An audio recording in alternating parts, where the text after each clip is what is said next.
Good morning, everyone. Welcome back to Melaine TV for Live Hot Topics. How's everybody doing today?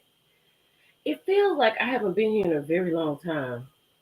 Hello, Jazzy. Hello, Sin. How is everybody doing? Make sure that you like this video as you come in.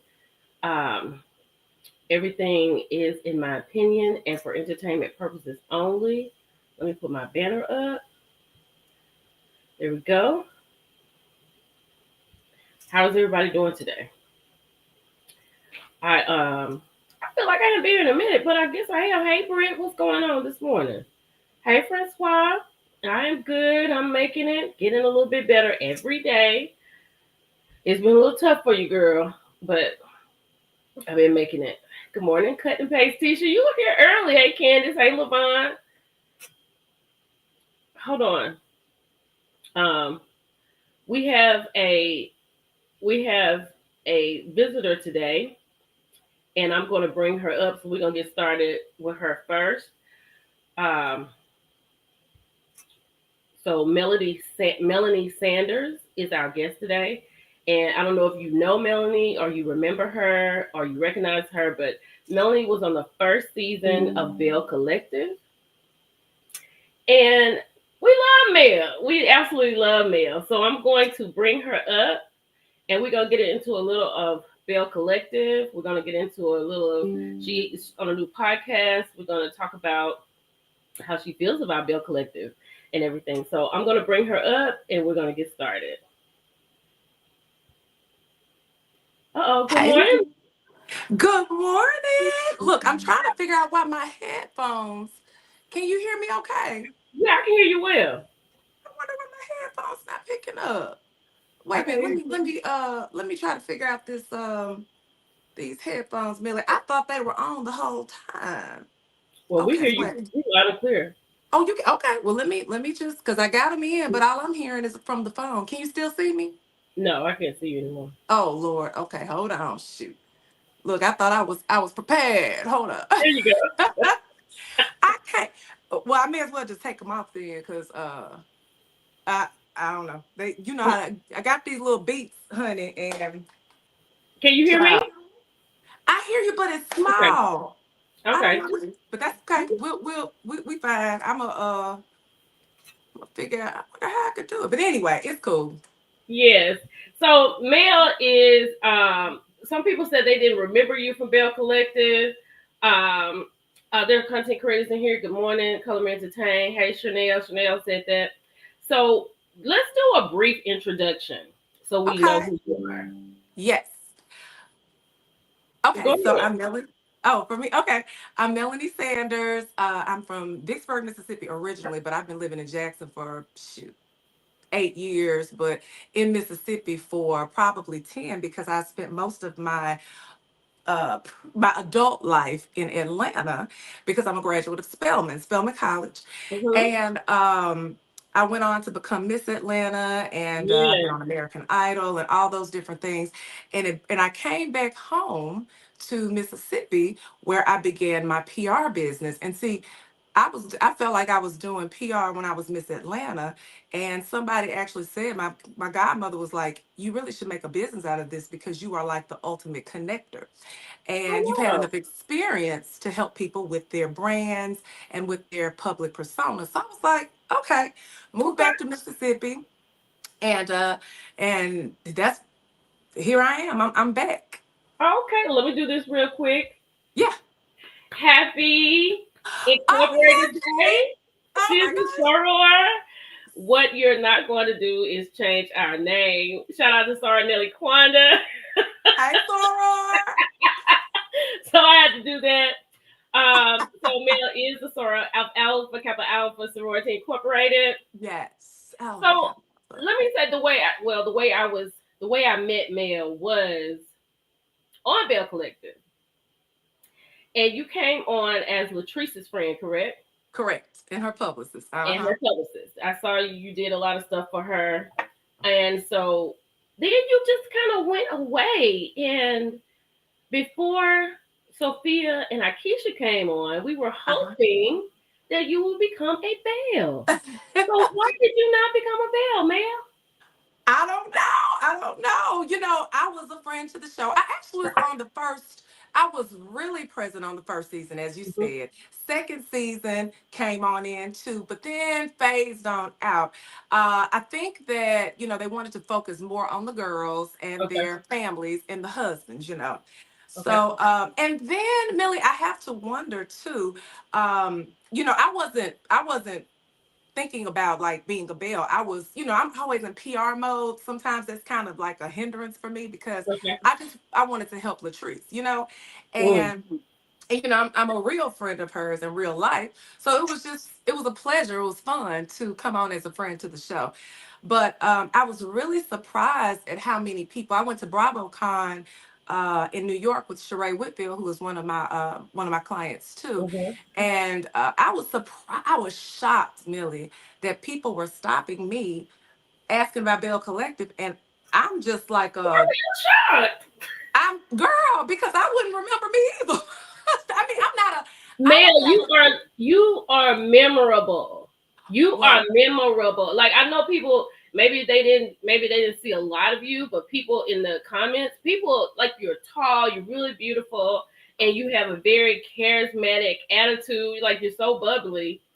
I think you're like a hard person to forget. Oh, well, thank you. I'm just that kind of stuff surprises me because I guess I just don't really, I watch TV, but I don't really just stick to characters and stuff. Yeah, And that yeah, might be yeah. because I'm in entertainment industry and I just kind of sometimes stuff just bounces off of you. But that really was interesting to me that people took to me from just that short little bitty amount of time. Look at that But comment.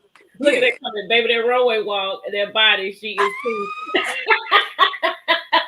Y'all, let me tell you, that was not playing, baby. I went back there. One of my girls, Sonya B from Sonya B's Boutique, I know, she was sorry. back there. You know Sonya, Uh huh. another Mississippi girl. Yes. And honey, she said, Mel, I need you to throw this on. And I was like, but no, ma'am, I don't, She said, Mel, put it on. And I was like, oh my God. Next thing I did pageant, so I know the Yeah. stage, but Yeah. I don't ever consider myself a model. But I y'all, since then, I had to get a breast reduction because, honey, after I saw that footage, I said, I can't take it no more. These heard about boobs. your breast reduction. Girl, yes. I went from GGHH HHGG. Like listen, the load was heavy. I'm 6 feet tall, so Yeah. yeah, it doesn't With seem heels, like six it. three. Who is? With heels, 6'3". Oh yeah, exactly, girl. So I had to do something about these boobs, honey. It was just too much. But anyway, look, I'm gonna tell you, I'm gonna give you this quick tea, and then I'm gonna get off of it. I have started a boob moisturizing line that I'm going to launch very soon, due to my experience with the boobs. We So take care of our face. We need to take care of our boobs too. is it like for after surgery or just in general? In general, honey, it's called Pretty Bitties. Hmm. Pretty bitties. That's so cute. Pretty Bitties. Pretty Bitties. Okay. And what and Yes. the use of it is for what? What is the main use for it? Well, the main use for the first few products is to really get in tune with your breast, moisturizing them. We keep our faces moisturized. We always pay Yeah. attention to our skin and our neck and face, right? Yeah. Mainly the face. A lot of people even forget their necks, but we neglect our breasts a lot of the time. Hmm. We have stretch marks there. Yeah. Sometimes nipples are chapped. Sometimes nipples are just slightly raised. All those different things. And then another thing, Millie, when you are paying attention to your breast, obviously you might find things that you Right. would not have normally found. So it's a lot of factors involved, and it's gonna smell good. So your partner, they'll appreciate it too. I love a good appreciation. Love a good appreciation. Uh huh. I just was throwing it in there. Well, you know what? Since you said that about, let me ask you this. I have to come and ask you this, and Yeah. you can answer how you need be. Okay. So, at this point, do you think Latrice needs to call you for your services again? Well, let me say this. It is. I know y'all have seen those memes where it says that your friends become your clients become your friends. Right.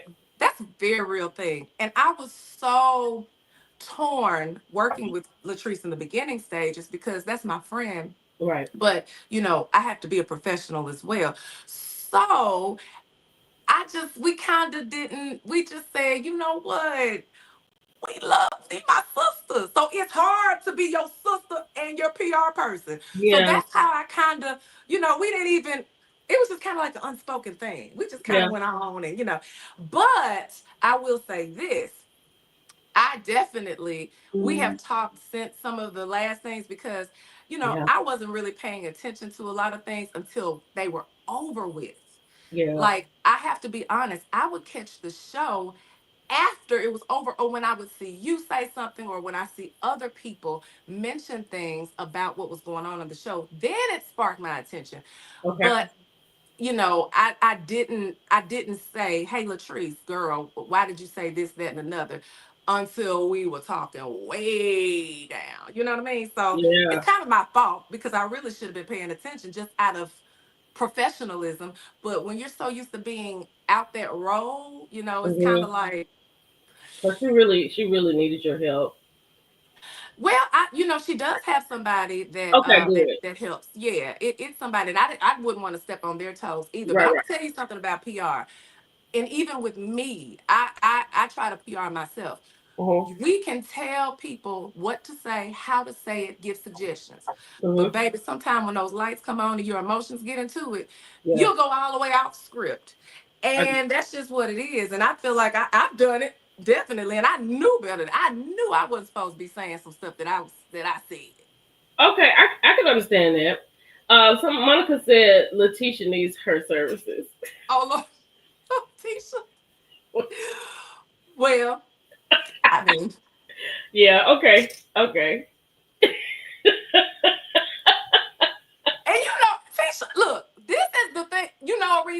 Another reason why I probably was well, let me get to this without going to that. And I Okay. might get back to that. Um, I know all the girls. Right. I am cool with all the girls. And guess what? I like all the girls. Okay. It's a jacked up situation sometimes because you have, okay, a real friend of mine, of course, is Latrice, Selena, Tampa. These are girls that I've known for years. Right. But when you see them, and Keisha too. So Yeah. when you see your friends at odd, it Mhm. is a very difficult situation to be in because you're loyal to your Right. friends. But Right. then when all of them are your friends, it's like, yeah, no. Well, you can't. You're just in a hard place. That. I'm sure that is a hard place because if you talk to one, you kind of can't really. You got to talk to the other without. You can't talk to the other without talking about the other one. And that's why I stay out the mix. I get it. Latrice can tell you that. Akeisha can tell you that. And me and Selena, we never really talked about the show. Right. Tamber too. They know, and they didn't even. Nobody even bothered me about it because I feel like they were like, you know what, we Yeah. let Mel make it. We got this. Well, let me ask you this: if because I feel like they may need a couple of people, maybe if they would approach you, would you be a Belle?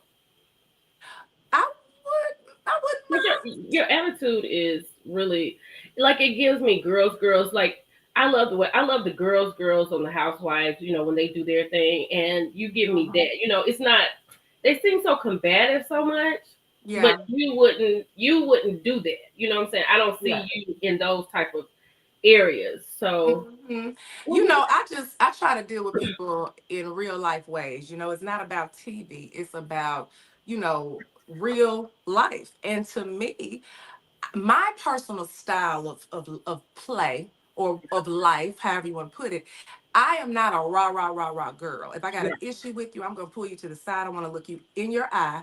I'm not a scary person at all, but I'm not a person that goes and looks for drama. I'm not confrontational by nature, but it's not that I'm afraid. I'm definitely not afraid of right. confrontation. It's just that I don't care enough about stuff. There you I, go. I don't I don't care enough. So I'm like you that too. It's huh? not that serious. It's not that serious to me. Right. Now, when you're dealing with disrespect lies, It's different. that is a different thing. Then you have to govern yourself accordingly. Mm-hmm. And that's, but I would definitely, I wouldn't mind being a Belle because I feel like naturally, if you're talking about the true essence of Belle Collective, I Yeah. do believe I embody that because Yeah. that's my natural life, my everyday. I am a Belle. I've Yeah. always been called a Belle, but I consider myself a Southern Belle. I do. Yeah. Absolutely. I do too. I wouldn't think anything else.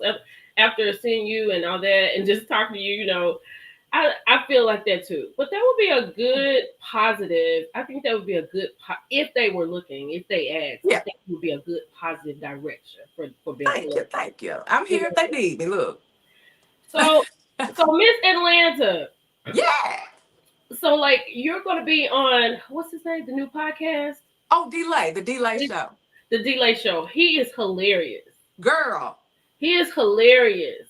So are you gonna be as a guest? Are you gonna be recurring? What's going on? Girl, I'm gonna be reoccurring now because Oh, awesome. we are going. I'm almost gonna be like a co-host in a sense, Oh, and that's awesome. yeah, listen, if you know how we met online. We Okay. met online. Of course, we know a lot of the same people, but he is like, I said, are we related? I swear to goodness, he is like my spirit animal. Okay, Is he from so Mississippi? huh? Is he from Mississippi? No, he's from Alexandria, Louisiana. Okay, okay. So he's funny for real. Like, he's a storyteller. And so that's what he and I have in common. We love a good story. We got a million of them. Okay.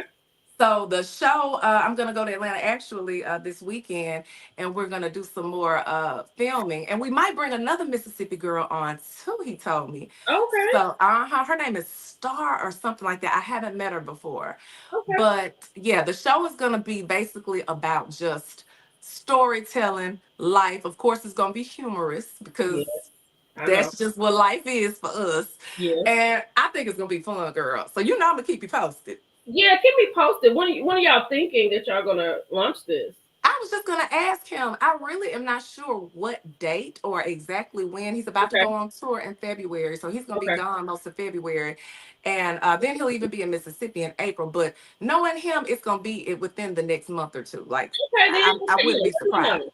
Because I know when y'all were together just on that post, I was like, this is gonna be so good. Thank you, girl. This is gonna be so good.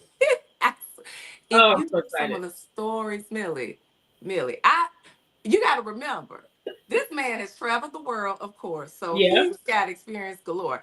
I lived in Atlanta for over a decade, Hmm. and as you said, I was Miss Atlanta. But it was not just though that title; it was the access that I was granted with that title and the Hmm. people that I have met and the stories I could tell you, because Atlanta in 2005 was the real Atlanta when everybody was there. That's like, because I feel like in 95, 93, 94, 95, yeah, because that's like during the Freaknik era. But I think, guess in the 2000s, that's when everybody started flocking to Atlanta. Yes, yes. Now, what you said is important. Yeah. That is when the era began for sure. So, Hmm. Freaknik era is when it kind of like everybody was like, okay, ATL, that's the On the place to go, map. that's the place to be, baby. And Yeah. it just kept building and building and building and building. So, yeah, it's a lot. It's a lot. Well, I'm excited for you. Thank Um, you. so other than PR, what do you do other than that? Well, I actually have another venture that has come about. Well, two new ventures that have come about on the entertainment side. But before I go into that, I was appointed the circuit court administrator for three counties in Mississippi. And Oh. yeah, a lot of people don't know that. So I do that most days. I am basically the person that puts your court together. I work for the Honorable Judge Tony Walker Terry, a female, the first Black female circuit court judge in Awesome. my district, this Ninth Judicial District. And basically, your court administrator is who makes sure that your cases move, that your docket is set, that you get a trial date, that you have an attorney, all of those different things. So my background is really law. I was going to go to law school and be an entertainment attorney, Yeah. but all that changed. But as far as the entertainment side, I have gotten some acting opportunities. I'm going to be on a very popular show coming Oh, after its final season on Showtime very soon. I was a guest star on that, which was still, I can't even believe it. And then I'm a awesome. singer. That's really how I all of didn't this know you had started. been on American Idol. Yeah, I was Someone first said season. you're beautiful, but they don't know who you are. She's Melanie Sanders. She was on the first season of Bell Collective, and Yes, she was Latrice's friend. So she has some new ventures coming up, and we are just talking to her and spotlighting her as our live hot topic today. yes. I'm a Um, behind the scenes girl, whoever said that. So I'm the girl helping out the other girls.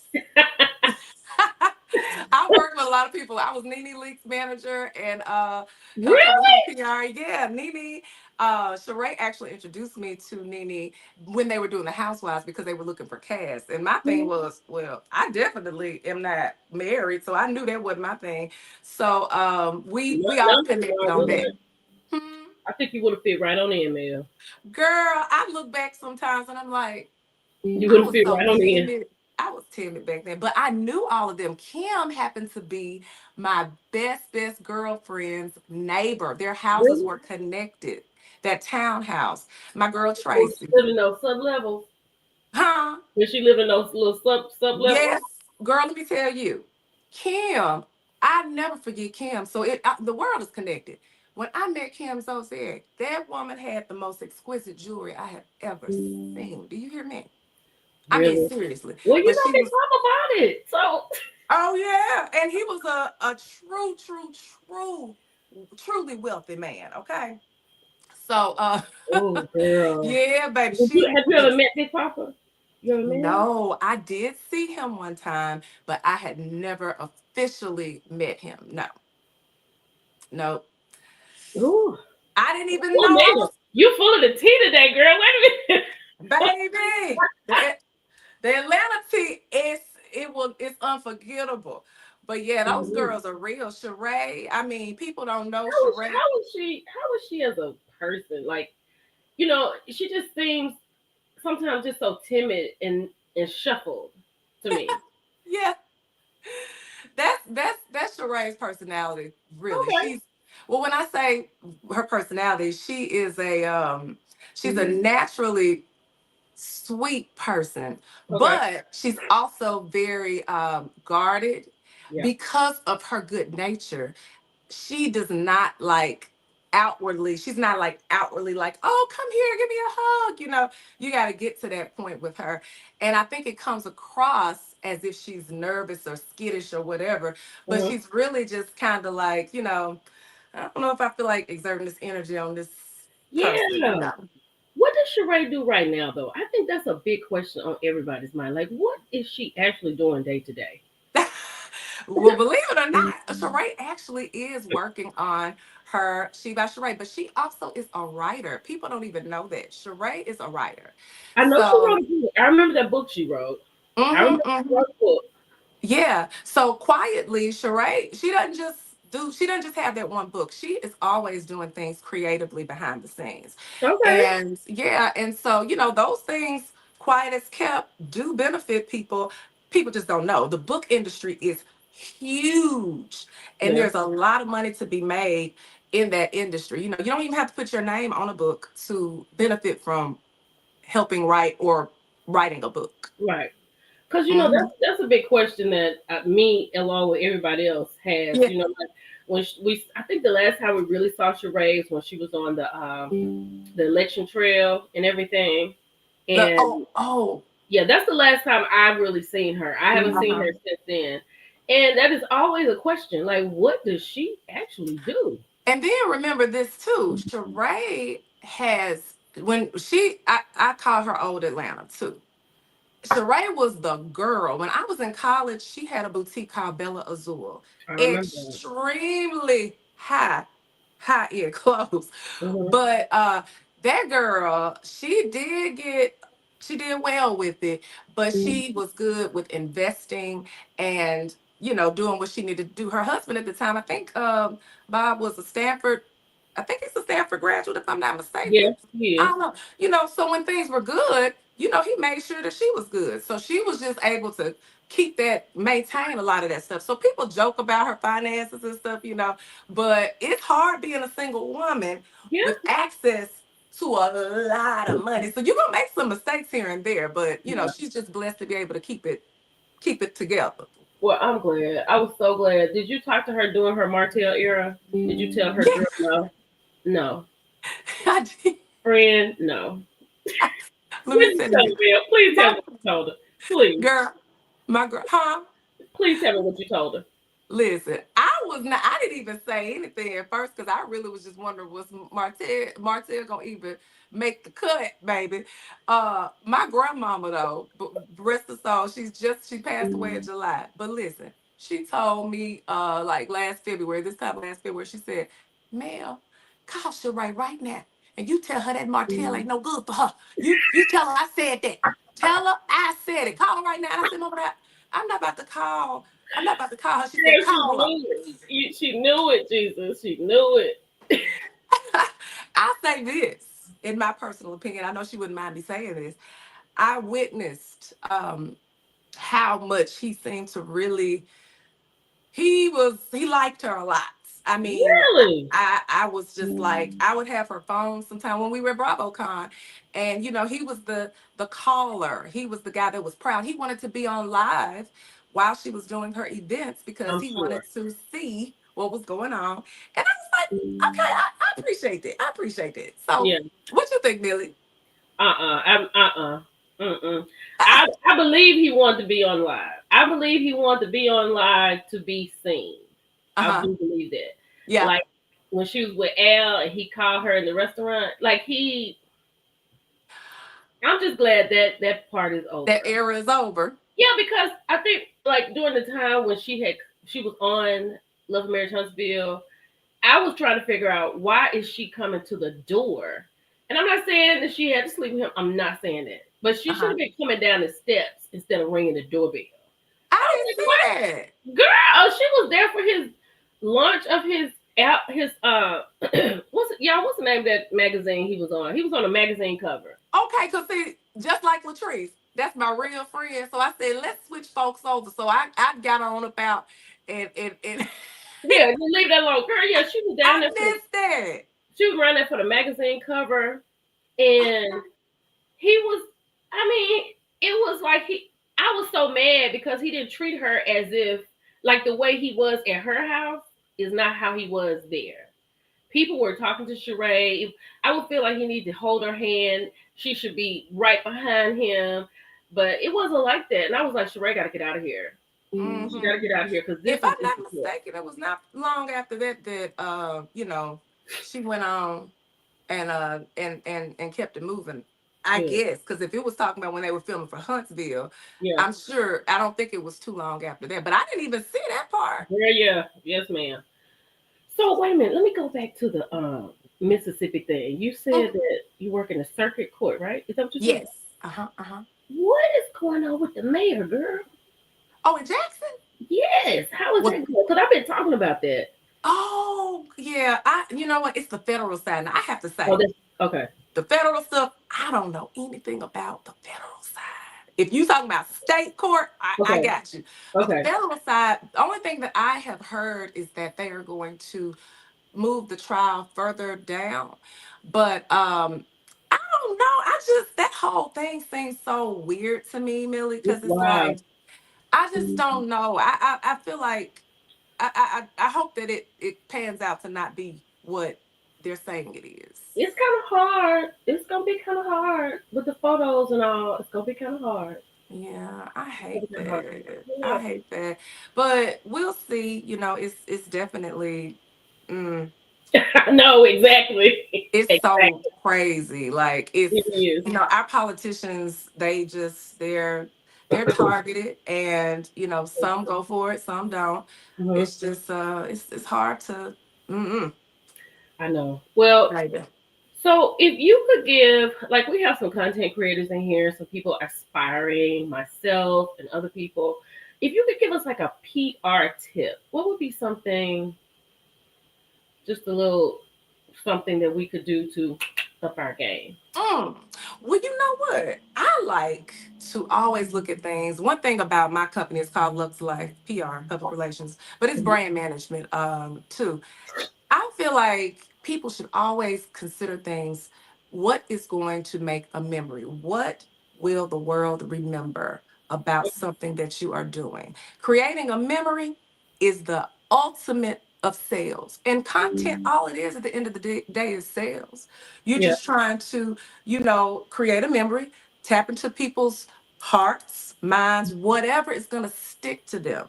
And sometimes telling a story or finding a creative way to tell a story is Okay. a good thing, because stories, just like kids, you got story time when you're little. You Yeah. remember certain things, you connect to certain things that you relate to. Relatability and storytelling, and finding that creative way to do it. I feel like that to me is key. Okay. So how? Okay. So, because I mean, I really need. I feel like I need a PR person. I need something else too. So, like, if you do, like, what is the best way to? Like, is it very expensive? I know a lot of people may be looking to go to the next level. Like, is it an expensive Mhm. process, or like how long is the process? Is it a Yeah. time frame?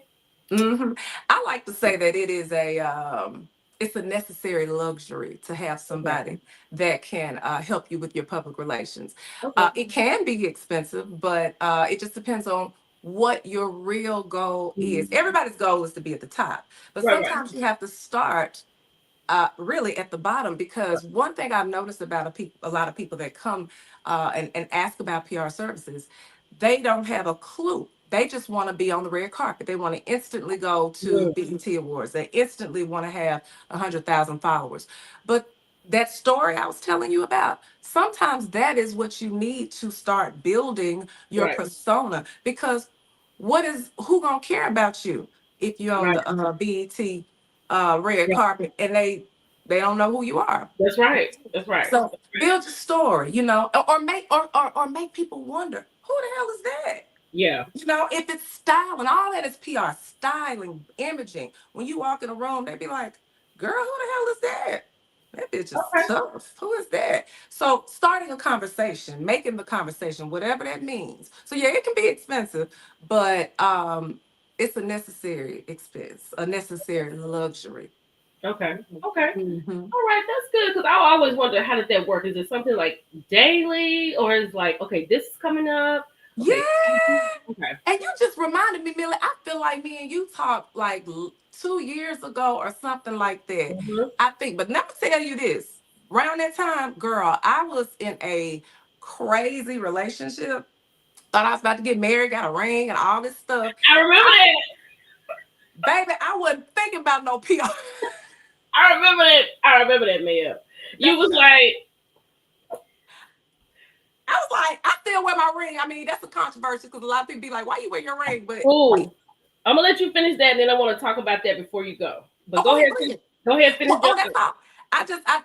I like my ring, but this is the deal for real. My mama hates it. She's like, you don't need to be wearing your ring. I have a man now, and he don't care at all. He like, shit, I like the ring. That's what I want. I saw your post, and you were like, "That was one of your questions of the day. Should you keep the ring?" I am 100% on board in keeping any jewelry gift that I get.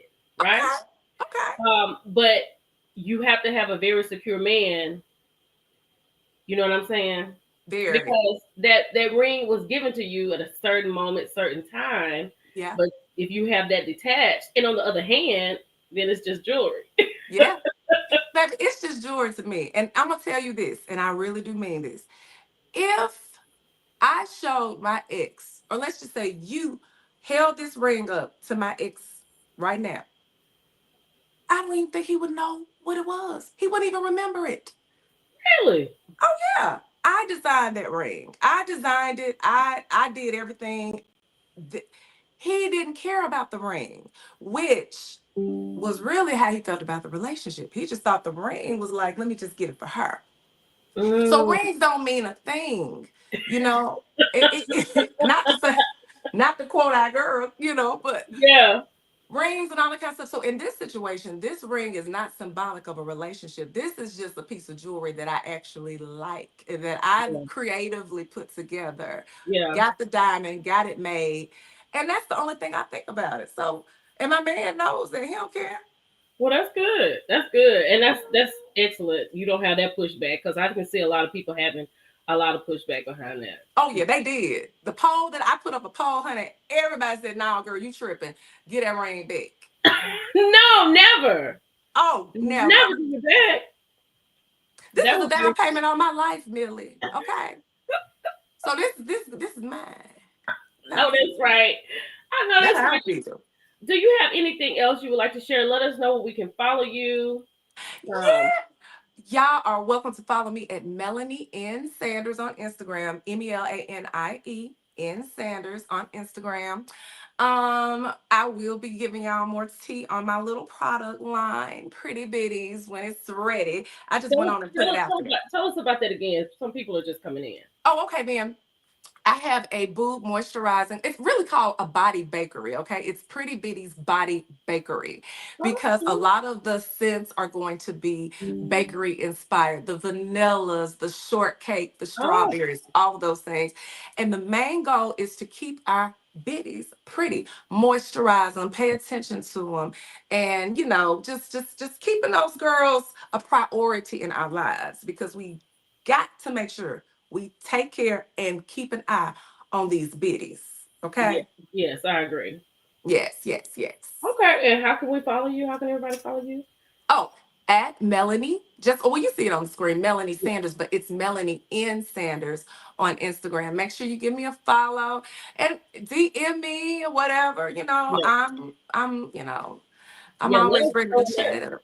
Let us know when that podcast come out. I'm really excited about that. When you sent me that, I was like, this is gonna be so good. Because I think Millie gonna like this. I had just really got into him because he had it came down my timeline. It was a plus size woman. She had on like a nightie or something, and he said, "Let's go to Mississippi" or something like that. And Girl, I just went on his page. I'm like, this man is crazy. that was your first time seeing him on that That's the post? first time I think so. I think so. Oh wow! Yeah, Yes, girl, yeah. I I follow laughed at him that now. too because she's from Jackson, I think. Yes, she is. Yeah. Yes, she is. Yes, indeed. Oh, yeah. It's a lot of stuff going on. He's got a lot in store. That's good. But I'm really happy for you. I'm really proud of you, and Thanks, Millie. congratulations on everything. And let us know when your podcast comes out, when your product line comes out, and we'll have you back and we can talk about it. Yes. And y'all go follow her, Melanie N. Sanders on Instagram. Mel is such a sweetheart, and I would love to see you on Bell Collective. I think you could just even the girls out on every side. You think so? I think so. I think you Okay. could do that. Girl, look, let me tell you something. When you was talking that episode when you and Latrice was talking, honey, and Cliff showed up at the restaurant, you was like, okay, Cliff. Girl, Girl, I was like, what? let me tell you, Latrice got Cliff, us in trouble that day. baby, Woo. Cliff is one of the funniest people I have Mm, ever met. When I say this man is hilarious, he is so funny. I think he's misunderstood. He's a very, very, very, very southern very country southern. man. Very southern. And you gotta understand country men to get him, okay? You You got got to. but but when I say funny, I'm talking about funny. And they definitely are a unique couple due to age. But when I say when they get together, their love is very, very much obvious. I watch them when they don't know I'm watching them. And Yeah. I see how Cliff looks across the way. And I see how she looks across the way too, because they have taste now, and they are Mhm. together every day. They are in that restaurant. Their restaurant is a huge success here in Jackson. I But heard. oh yeah, so if you want to meet them, go to their Yeah, business, because I baby, heard. they're gonna be there, and it is I had delicious. messaged her. I was at Jackson. I wasn't there long, and I was planning on going by. My time had run out, but I said I was definitely coming by when I come back.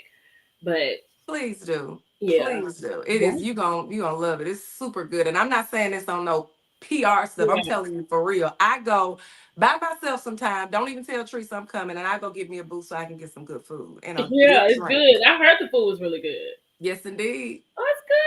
I'm Uh-huh. proud of her for that. And Yes. man, I just want to thank you for coming on and being our live hot topic today.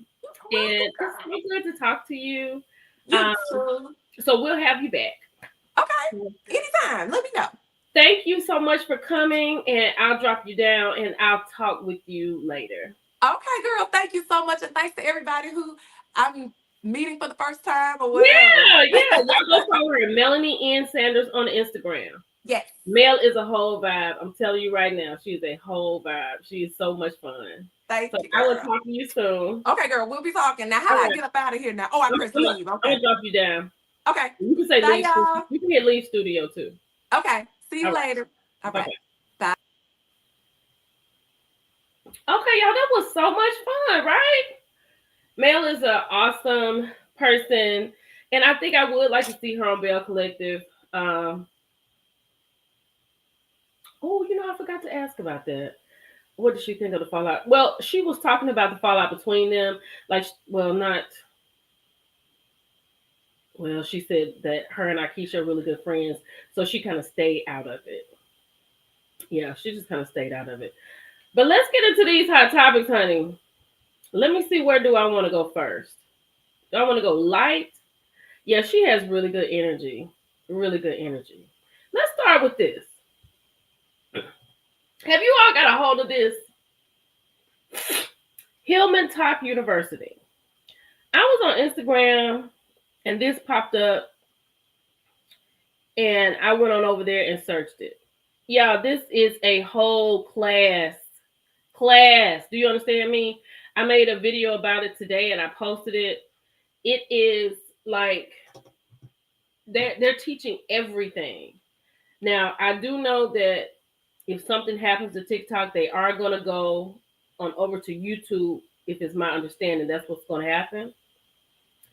But it is a complete vibe. Like I talked about it, they have makeup 101, learn how to bake, like the basic fundamentals of baking, um, how to do stock markets, um, psychotherapy and trauma, um, entrepreneurial information. Like it's everything you can think of. They got it. They have they have a thing on there where you can get your badge. They have a link for paraphernalia. They have advisors. And Color Me Entertain said, uh, "Yep, I listed the classes I'm taking under your video. I'm in Dr. Barlow. Did you hear how that happened? Like she wasn't even trying to do that. She was trying to make a space for her students. She's a real life professor, African American studies. And then people just came over and just started listening and talking and asking for a syllabus and things like that. And it just picked up. Kimmy says she's currently deep in Hillman TikTok. I am over there too. I'm in and out. But like when I have my downtime, I definitely want to do the trademark LLC class. So I got to figure out when that class starts because I'm going to be in that one. So I'm excited about that. Do they do lives or do they just do it on their post? I thought that was so good. Like, you got books? She said, I got books and everything. Color Me Entertain said, Color Me Entertain said, Marceau needs to take the data analytics class. Yes. Okay, she said they have lives. He really does, Miss Erica. She said Kim said people in the comments saying, ma'am, are we students? Yeah, because I didn't, okay. Because I had no idea. I had no idea. Hold on, y'all, real quick. Let me see what's going on right quick. If she ain't coming.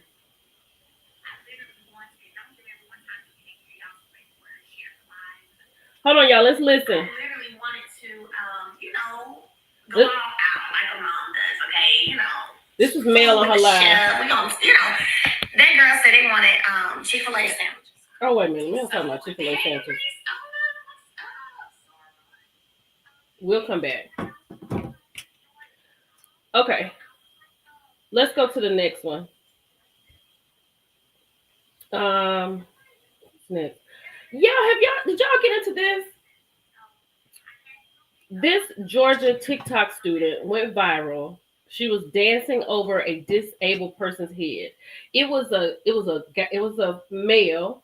It was a male patient, and then she was also dancing over, not dancing, standing over another male patient. He was in the tub, and someone was taking that picture. She has been arrested for exploiting the disabled, and she definitely should have been. This was really a lot. And like, I don't know why she did that. I don't know why this girl did that. I have no idea why she would do something ridiculous like that. That was just so crazy to me. Like, why in the world would you do that? And you have people who are watching their loved ones being supposed to be taken care of, and you around here gyrating on top of the man's head. That was horrible. Oh my God. But I'm glad that they picked her up. I'm glad that they doing whatever they need to do for her because this was utterly disrespectful. Let's go to have y'all got into Keto Rose? Have y'all got into Keto Rose? So Keita was working for tonight's conversation. I'm so glad. Me too, Tiffany. So glad. So glad. So Keita was working for tonight's conversation. They had a panel and they had single people. I want to say married people. I'm not sure. I want to say married people. And they were having these conversations. And Keita is doing a Who TF Did I Work For series on TikTok. Now, I'm going to cover some things. I'm going to do a video about it. I'm just going to highlight what's going on. But this is insane right here. Like, Keita said that the guy, what's his name? She calls him JoJo or something like that. He is always on TikTok giving all of these affirmations and talking about men in relationships and women in relationships and things like that.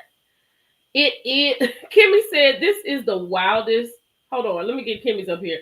She said this is the wildest crash out ever. Like, it is totally wild. Hold on one second. Let me see.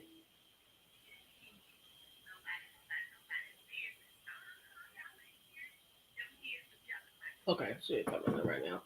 So she said, I want Keita and Ace to take us out the group chat. I still ride with Kitty because she talked about her pet. So what is the deal with Kitty? Mojo Jojo. That's it, Kanisha. Very good. Thank you. What is the thing with Kitty? Because she said she didn't really like the fact that her name was so close to hers when he brought her on. And then she talked about how Kitty is actually in a relationship and things like that. It was just a lot. But I'm not finished with it, and I think she's posting every day. So I'm gonna go see what's going on today, and I may make a video about it. Ace metaphor, she calls him.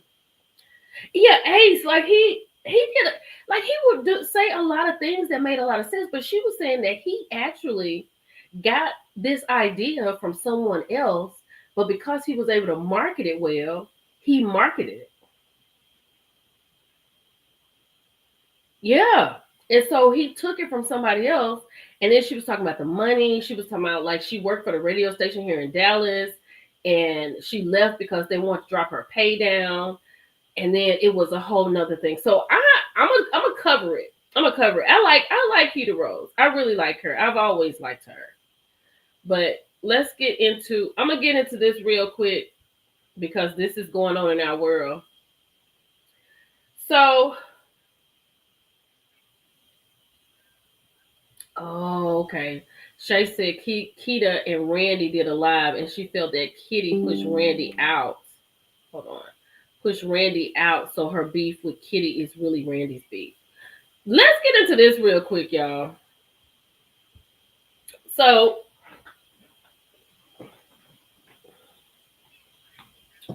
she said male spill tea. Hold on.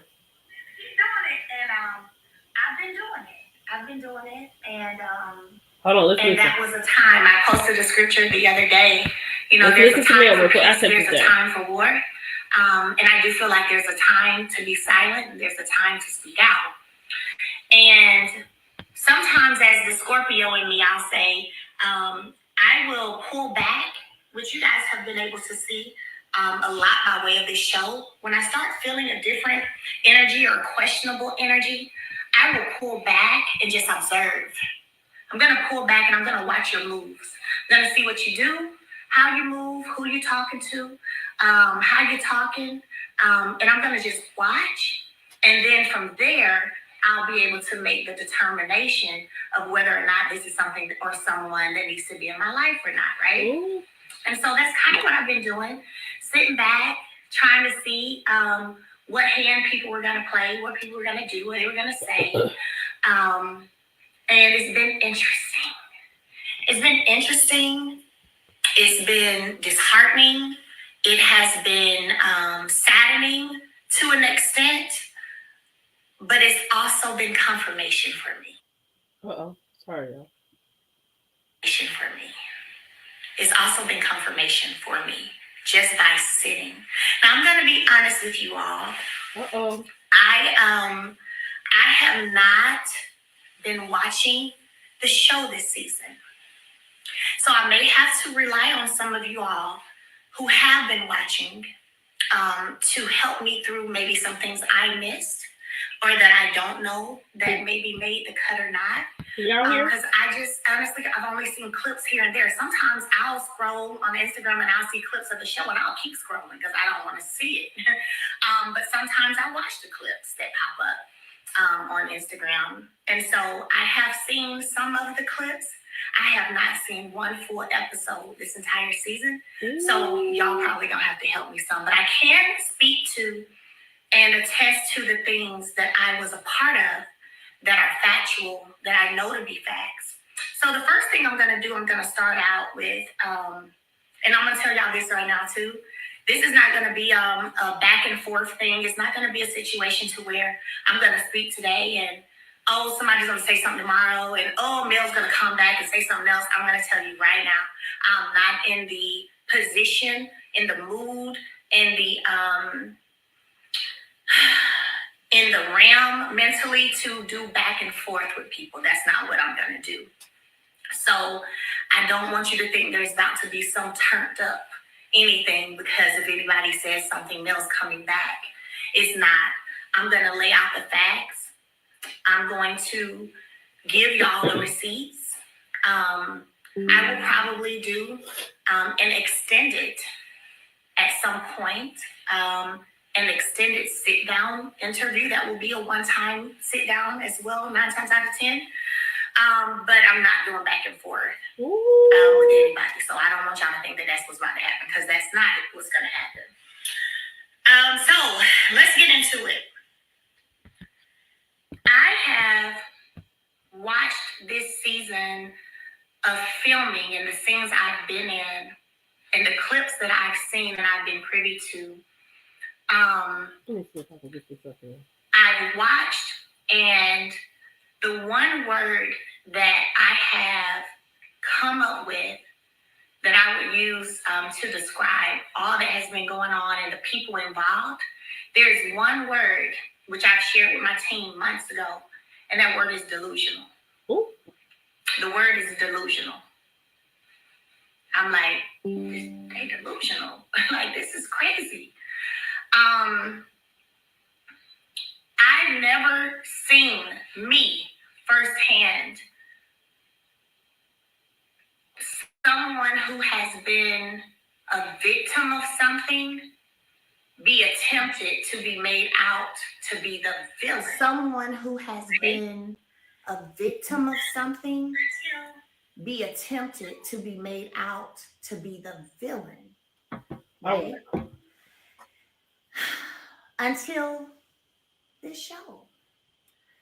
There are some parts that I will say due diligence was not done. Due diligence includes asking the other party as a production team, asking questions versus just running with what one person says. When you begin to do that and you begin to put out false narratives that you have not confirmed, that have not been proven true, right? Then at that point, you are putting yourself in the position of being liable for libel and defamation. And what I can tell you guys for sure is there have been a lot of narratives out that I wasn't even asked about, didn't even know were being spewed or being said, and what definitely wasn't asked about. So when I look at and think back to clips that I've seen where there has been defense of behaviors, of decisions, but nobody asked me for proof that I could have easily provided, by the way. But now we're on the reunion stage and want to act shocked. Well, you should have asked me, the victim in the situation. I could have pulled the paperwork and showed you what the outcome was. But you didn't ask because you really didn't want to know. Because see, the truth wouldn't align with your agenda. I'll say that again. The truth would not align with your agenda. So instead of doing your due diligence and asking and being given the necessary proof to then change maybe the direction you were trying to go, you decided to stay quiet, you and your team, and not ask any questions. Right? Oh, Lord. But now we're shocked when the facts come out and I'm finally asked on the reunion stage, what we jumping up for now? This could have been asked. I could have been told you. I could have been told you this. It's my, I can go pull the records. It's my documents. What do you mean? Okay. So that explains, this reaction for me explains why you guys felt comfortable to use this entire season of this show to downplay, to negate the facts, to run with things that, as you know, could have been true, could have not been true, but you didn't want to know the truth.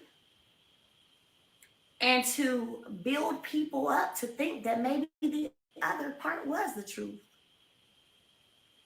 So everyone decided to have an opinion, but nobody decided to ask me what was what. Ain't that interesting? Then we get to finally another castmate coming out saying, oh, we've all known about this. It wasn't a secret. We all have known. We've all seen, the guys have seen this video and they this and they that. Right? Now we hear that. So then it becomes a bet. It becomes a bet. Because if they have been privy to and knew all along what the facts were, what the truths were, how is it that y'all had no problem spending an entire year acting as if you don't understand why there is a separation? Exactly. Why you don't understand why there's no conversation. And speaking of conversation, let's be honest. I don't have a desire to converse with people who are actively, daily striving to destroy me. It does not matter who you are or what we created together in the past. I have no desire to do that. So if it's not about my children, there's not a conversation to be had. Amen. So even that narrative, untrue, untrue. There is no, oh, Melody acts this way here and then she acts this way. There's no, Melody acts the same. Melody sits way over on another side, way over there, way over there, way over there. What are you talking about? So no, unlike a lot of the people here, I don't put on for the camera. And to be honest with you, I think that's part of the issue is that I refuse to just put on for the camera. Will I attempt to be cordial? Absolutely. Attempt to try to reconcile, depending on how far you've gone. That's the other thing. Depending on how far you've gone, how far you've taken it, and what true efforts you're giving. I'm open, depending on how far you've gone and what your efforts look like. Unfortunately, in this, what had been this situation for me, very few would be given that opportunity to be close to me again. Okay. And so there's no, for me, there is no, hey, I'm gonna be this way and then we'll be this way. Nah, I'm the same. Every place you see me at, pull up, drop off, drive off if I'm doing that day. It's what it is. There's no conversation. But I get it. It fits the narrative, right? That Mel is just difficult and Mel is just fake and Mel's phony and Mel's this whole narrative that has been spewed into the minds of what were once castmates of mine by the producer. I'm gonna say producers. Ooh. And that seemed to be better than pushing the facts. You guys say there's never any reconciliation when it comes. You guys said there was never really any reconciliation when it came to Love and Marriage Huntsville. Do y'all think that people really wanted there to be, production-wise? Because for me, I'm not on the outside looking in. I'm in. Right. And what I'm gonna say is there was no desire for reconciliation. I believe that. I believe that. No desire for reconciliation. That's why when you watch television and there is conflict, there's conflict, there's a climax of the situation, and then there's a resolution, right? The resolutions never lasted because they didn't want it to last. Okay? I attempted to ease down the chaos. I mean, this season, I don't know if y'all paid attention, but I usually won't even let people in my house. I'll be like, it was only a couple of people that I would let film in my house. And they knew because I would tell them, nope, these are the people right here, this person, this person, this person. They can come into my home. This is my sanctuary. This is my place of peace. They're welcome into my home, yes. But that's it. This season, I opened it up a little bit more, did I not? I did. I opened it up a little bit more, right? Again, these are your attempts at reconciliation and trying to move forward and trying to get everybody back to that positivity, Black excellence, so to speak, that we like to talk about, that I think people don't even be knowing the real definition of. And so let's talk about that right there. Let's talk about that first. I want to shout out some people I saw come in. I saw Braylon J come in here. I saw True T come in here. I saw Mr. Defy Gravity, Ivan. I saw you come in here. Hey, welcome. Y'all share the live. And I'm gonna sit here and take this thing slow because one thing that I've learned is some people lack comprehension skills and they'll listen to something. And I have heard things that I said and it became something totally different. I'm like, that's not what I said. What? Well, how do they run a title like this on their YouTube channel? That is not what I said. And so there are some people who do a great job, and there's some people who just lack comprehension skills. So I'm gonna make sure we all understand, and hopefully this will decrease, you know, some of that. Okay. So I had a scene. Let me get this code on this phone. I had a scene, and the first thing I'm going to show you guys is just the start of a number. Right here. A start of a number. A start of a number. Okay? 256755, and I'm not going to say the rest, the last four. The date of this call was July 19th. Y'all see July 19th? July 19th. Okay, y'all see it? 256755 at 1:34 p.m. Y'all, we got the phones out. Let me go over and show you how long the call lasted. Now remember, this is call number 2 on the screenshot from my Verizon phone bill, number 2. So let's scroll over and get to call number 2. That's 21 minutes. Okay? 21 minutes. Y'all see that? That's 21 minutes, okay? So there was a 21-minute phone call that happened. Now, let me show you guys this. So remember that, July 19th, 21 minutes. Uh-oh. Let me take notes. Okay. And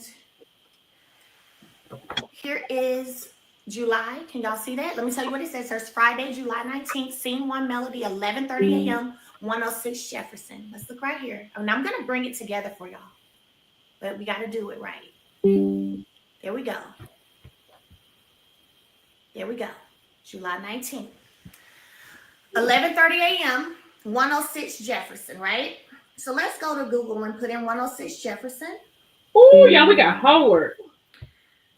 So if that call time was 11:30, Me too, Miss YBB. and then I made a call at 1:30 something that lasted 21 minutes.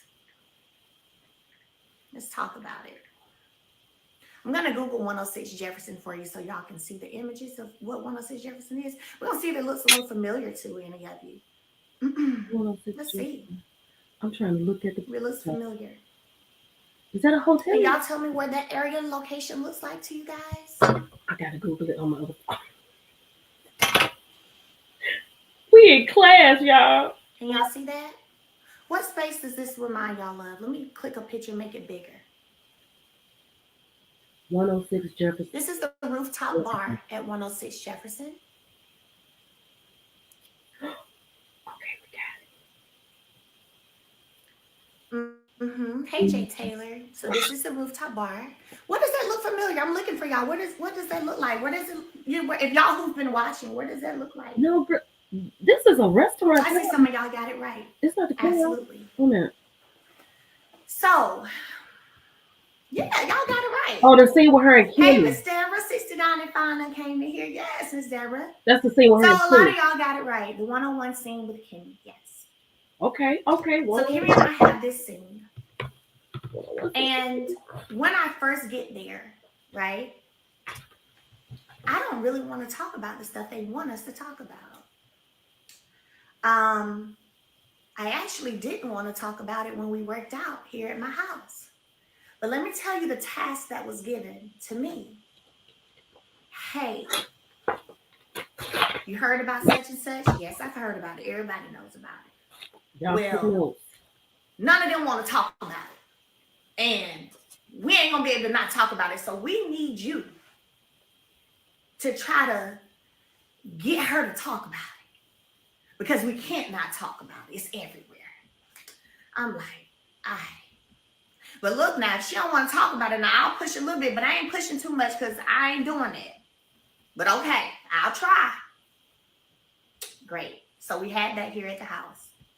And if you notice, I tried to push just a little bit, but when I saw it was a total shutdown on it, It was kind of like not gonna go nowhere anywhere else. I'm like, okay, cool. So then we have a one-on-one scene where I just showed you guys. And I really didn't want to talk about it. And I'm like, she don't want to talk about it. So I'm sitting here trying to be like, no, I'm not gonna talk about it. We're not gonna talk about it. You said you don't want to talk about it, and we're not gonna talk about it. Right? But then the conversation continues to happen. So what I showed you guys was a phone call that took place that day right after. And I the one who doesn't want resolution and who's like bitter and mad and angry and fake and phony and all this stuff. I called Kimberly and I said, hey, so I just want to let you know, girl, I do not care nothing about this stuff, no lipstick, no none of that. I said, production got me asking y'all this and asking these questions. I do not care. We talked for 21 minutes. I just showed y'all the phone call. Her response to me was, girl, I already know. I already know this production. I said, girl, yes. I said, honestly, I ain't even trying to do no drama for real. I wish we could get away from the drama. We have a whole 20-something minute conversation. And I'm like, I don't care about it. I don't care about it. They're making me ask about it, but I really don't care. But you asked me in this scene not to mention it again. And I said, and I'm going to tell you what, you don't never have to worry about me mentioning it again. And that's what it was. Conversation over, ended well, no problem, no animosity, nothing. See, that's how you get to resolution, right? As a cast. So that is why y'all then saw a scene after that where she was welcomed into my home, not just in my garage this time. Because we had such a great combo, a 21-minute combo that I just showed y'all. So I'm like, yeah, she can come out and say, oh, I told the production, I said, y'all know what? I'm going to make my rotel dip. I said, they used to love when I made my rotel dip. And I kind of want some anyway, too. So I'm going to make some rotel dip. I made rotel dip. Came to my home. We ate. She brought a bone to me. And even in that, I'm going to be real with y'all. I literally don't even be that mad for real about people. I know we've got to have conversations that somebody's got to tell it. I don't even be tripping on it like that. But it makes it interesting to me when I see a title of Melody is addressed about her double standard. I've never told anybody on this show not to bring social media to me. Never. Ever. I've never done it. So if you want to say a double standard would be me saying, hey, don't bring social media stuff to me, and then I bring social media stuff to you. That's a double standard. I've never told people what not to talk about when it came to me. Never. Now, there were some conversations amongst other folks, but I never said what not to talk about when it came, because I always felt like if I'm going to do reality TV, I want it to be real. I want it to be real. I want it to be authentic, because the audience can feel when things are real and when they're not. They can feel it. You can tell, and that's what makes scenes not make sense. Whenever 1 minute people are about to fight, and then the next week they're all sitting up in a crowd together, bunched up like a bunch of peanuts in a bag. That's when it becomes to the point where we're no longer doing reality TV. And now you are trying to maybe just be actors and actresses. Ooh. And I when I want to do that, I go learn a real script for a movie. I don't come to reality TV to do that. So I'm a little different when it comes to that. And again, I think that's some of the issue, but that's fine. So comes in, we eat, have a conversation. Actually, when the cameras go down, we actually stay longer. Now, I have cameras up there in the room because we sat in my sunroom. So y'all know the little area where you can, I've shown y'all before, you kind of look outside and see my backyard. You see the trees and all that. Well, that's my sunroom area, and I have chairs there. And we kind of sat in there and talked for a while. Just me and Kimmy. Camera's gone. We just chilling, eating, and talking. No problems. None. That's why I after that, you then see us at the bachelorette party. No problem. See you at the vow renewal. Got no beef or problems. Matter of fact, at the vow renewal, at the reception part, when I sat at the table, because I had a name tag on my table, um, Tisha, Marcel, Kimmy, Maurice, they all came and sat at the table. We were all talking. We were talking about the kids and almost being teenagers and all this stuff, having just good, positive conversation. There was no drama being had, just talking and chatting it up. Then, of course, I left when I felt like a boundary was crossed that I had already shared with production that wouldn't be okay with me.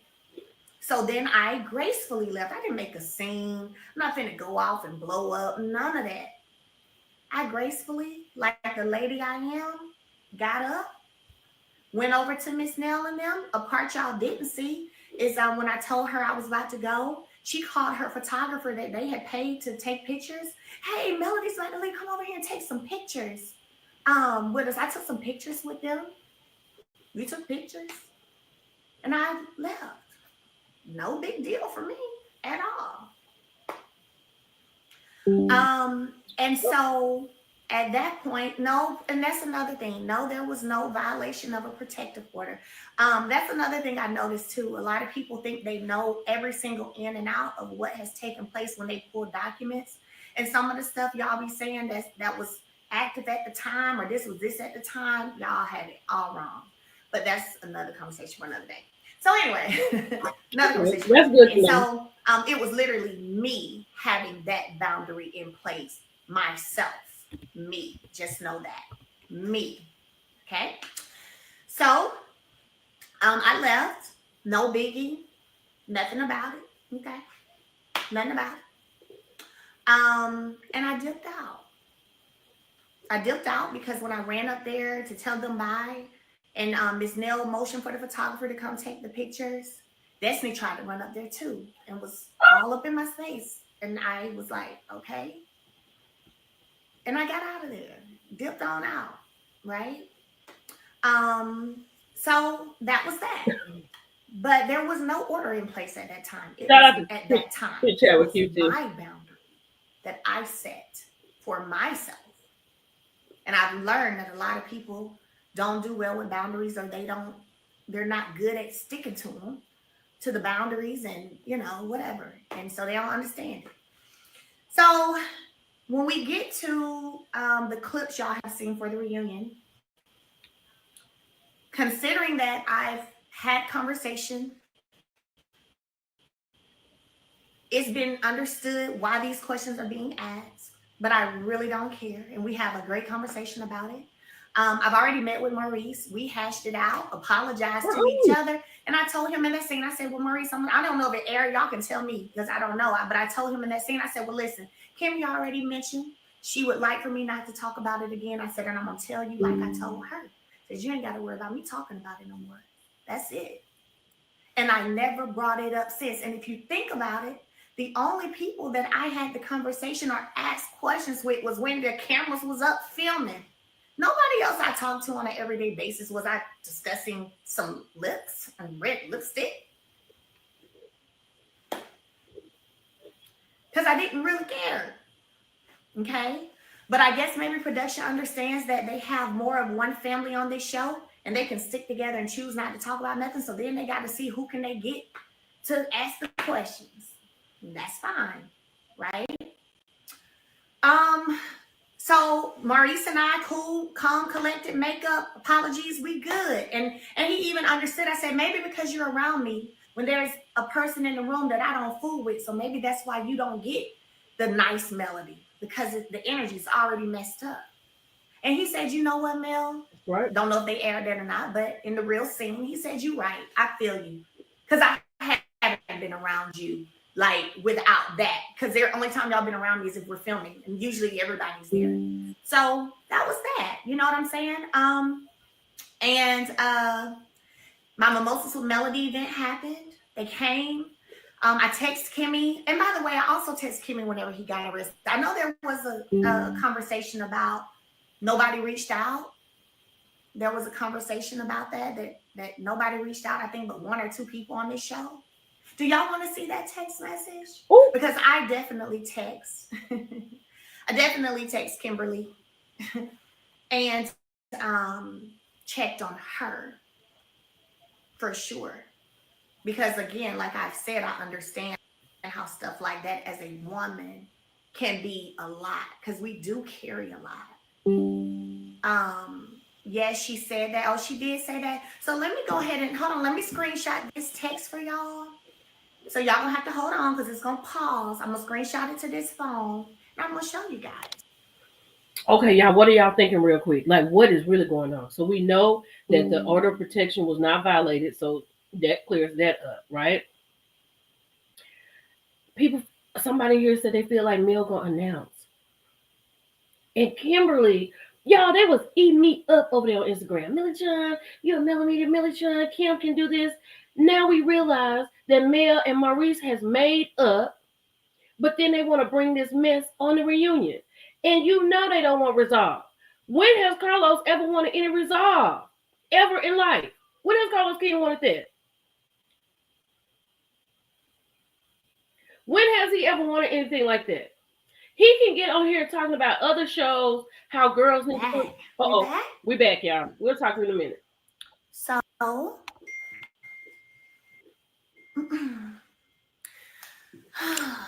let's see. So let me show you guys this because I think that I saw that in a clip. And I remember thinking, dang, this what we doing now? Like we just making stuff up. It's like, gosh, sheesh. Yes. Now I don't even know the date of no arrest, so y'all gonna have to look that up for yourselves because I don't know. But I will show you my text. June 10th. Can y'all see that? Right there, June 10th. And I'll read it to you. Okay, June 10th.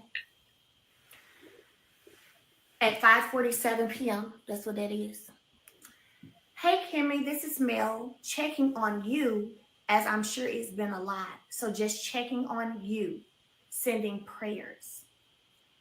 She wrote me back at 10 p.m. Hey chick, I'm good. Appreciate you checking. Have a great week. August 3rd, I called her to invite her to Mimosas with Melody. She said, sorry I missed your call. I'll be there. I said, hey, okay. I figured you might have been busy. It's for men and women. So I was inviting Maurice too. Let me know so I can have y'all a spot.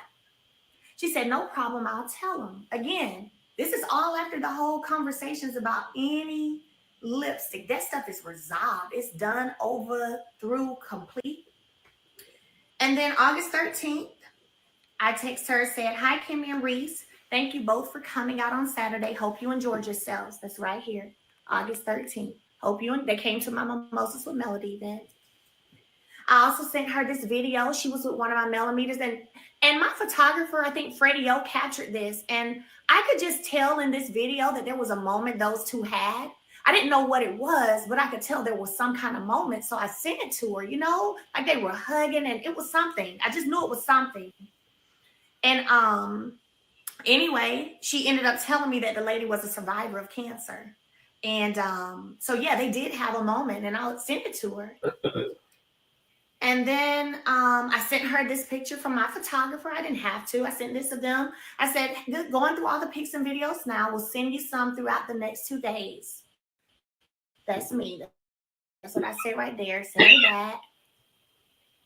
Freddie O took it. She said, good morning. Thanks, Mel. I said, good morning. Y'all look so nice. That's me right there. Good morning. Y'all look so nice. She said, thanks.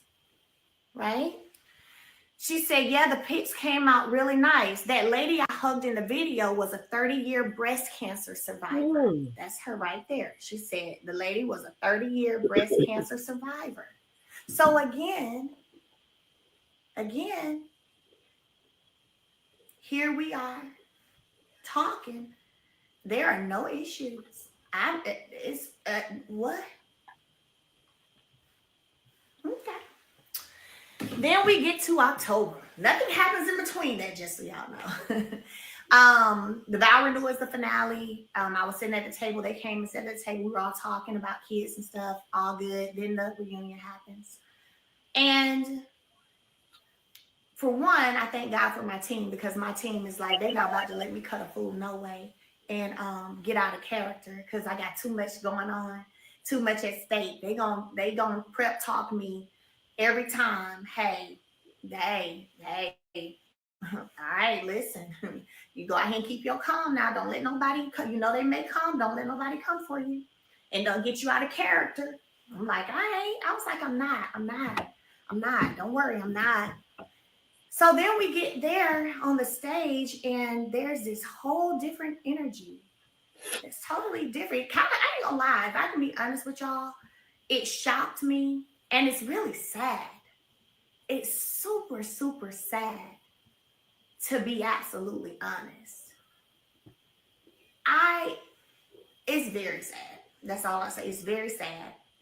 Um, and I'm sitting there and I'm listening at all this vitriol that's coming out with somebody who, and this is why again I say y'all don't ever see any resolution, because people put batteries in people's backs because they don't really want resolution. Mm-mm. They don't really want resolution. How beautiful would it have been to have kept the real? Like the real is what the combos is happening on these phones. The real. How beautiful would it have been to have kept the real and y'all have been able to see, you know what, all that happened this season, but man, look, that's dope. That's dope. Like they good. They good up there. They straight. How dope would that have been? The real. So instead, we got all this rah. And I'm not fixing to really be rah. I'm gonna tell y'all right now, I'm not gonna be rah with folks. I'm not doing it. Did I run off any stage crying? No. Did I shed a tear on that stage? No. Did I almost shed a tear on that stage? No. I don't know where that rumor came from either. Good. But I'm definitely not gonna be rah with you either. I'm still gonna be respectful. I'm gonna keep my composure. I'm gonna smile to keep my composure to make sure I stay okay. But to see how it went from that resolution to wanting moments, I don't know. that is crazy to me. And I'm telling you, I remember going back with my team from the stage, and the one word I kept saying was delusional. Delusional.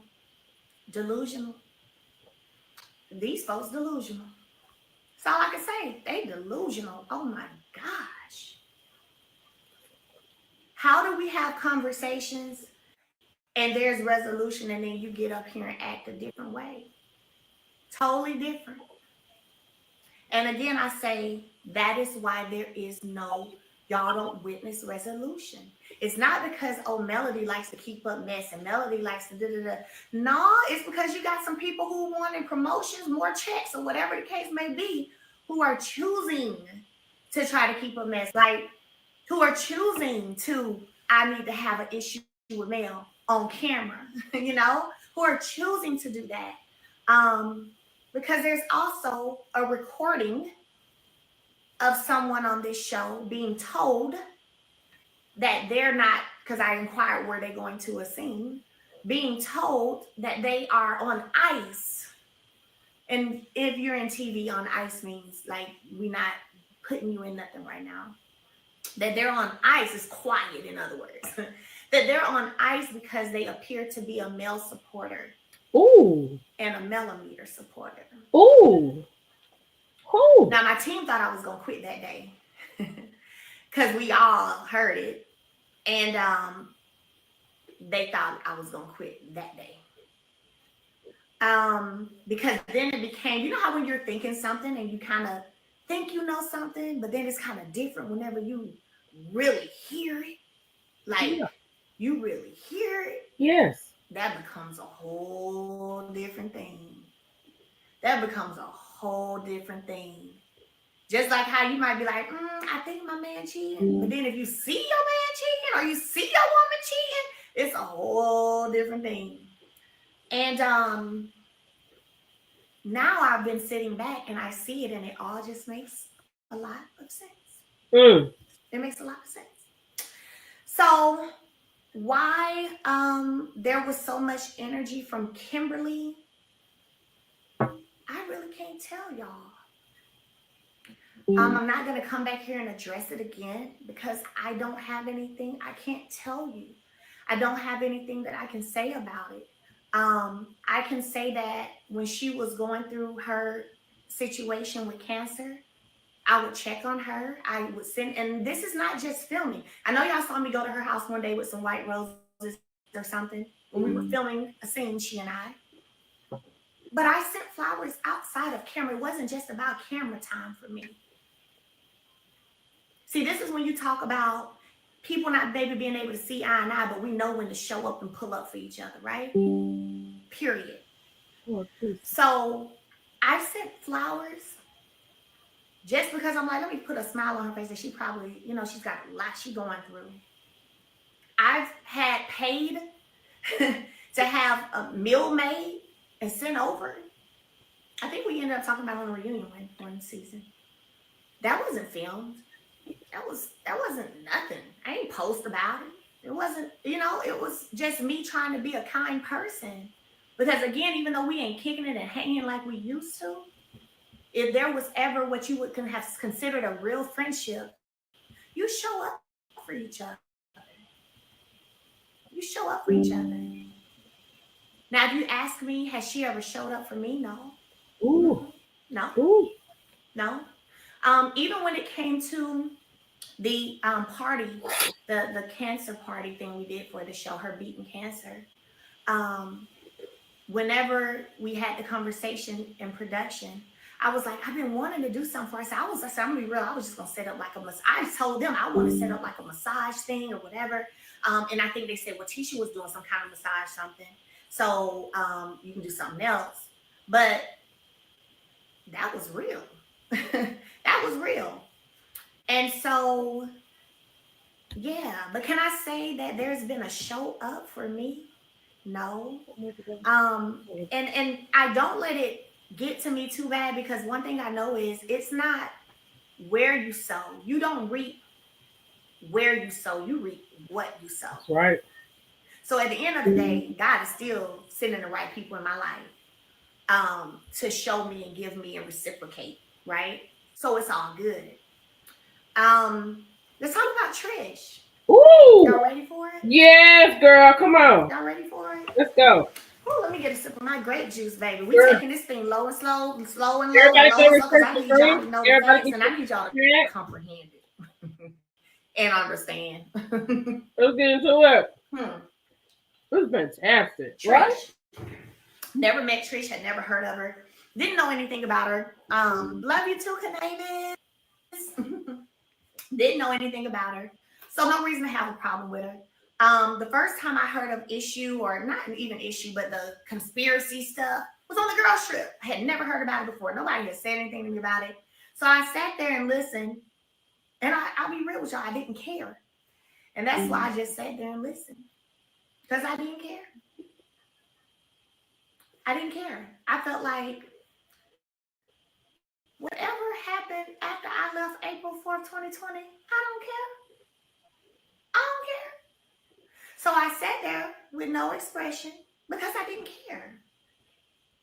Now, considering she was on a trip of mine, still do I feel like there could have been a, hey, look, I just want you to know these are some conversations happening amongst this group. I know you invited me on the trip. Matter of fact, the night I invited people on the trip at the food tasting, I actually was kind of defending her and Ken, if you remember. I don't know if y'all remember that scene. I was kind of defending them. So I mean, I didn't care. But could there have been a, hey girl, just a heads up, this is what's going on. Nothing happened or something did happen, but it was this time. I don't want no beef. Let's just be cool. All right, bet. That didn't happen. Could that have happened? Yeah, but other than that, I didn't care. So let's get to the scene when she's questioned. Because I'm going to get this out today, and I'm telling you, I'm not doing this every day at all. So the girl trip happens. She left early. Let me ask y'all this, because I don't know if it aired or not. Did y'all see a scene where Trish and I met up after the girls trip at a bakery shop? Mm-hmm. We saw that. Did y'all see that? Yep.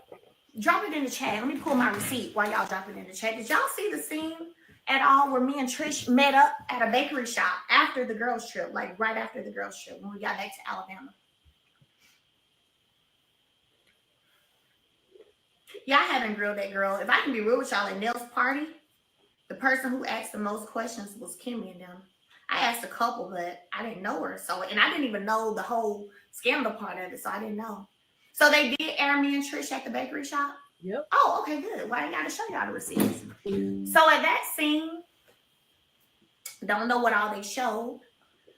But when she tried to even bring up my ex, then I said, girl, I hopefully they showed you. I was like, girl, I did not care. Look, we ain't got to talk about that. She asked me some advice of going from corporate and being an entrepreneur and wanting to open this gym and balancing that all and being a mommy with busy kids, doing this, that, and the other. There was a whole conversation. And I gave her some advice. And when she tried to get into the X of it, I was like, girl, we ain't got it. Girl, we do not have to talk about that. Girl, no. I don't know if y'all are talking about the scene I'm talking about. Not the one where I questioned her about my house and what it looked like. Not that one. Ooh, this might be good. Because I see somebody just said something that made me think about that one. I'm not talking about that one. Have you guys seen two scenes with Trish and I by ourselves? Two.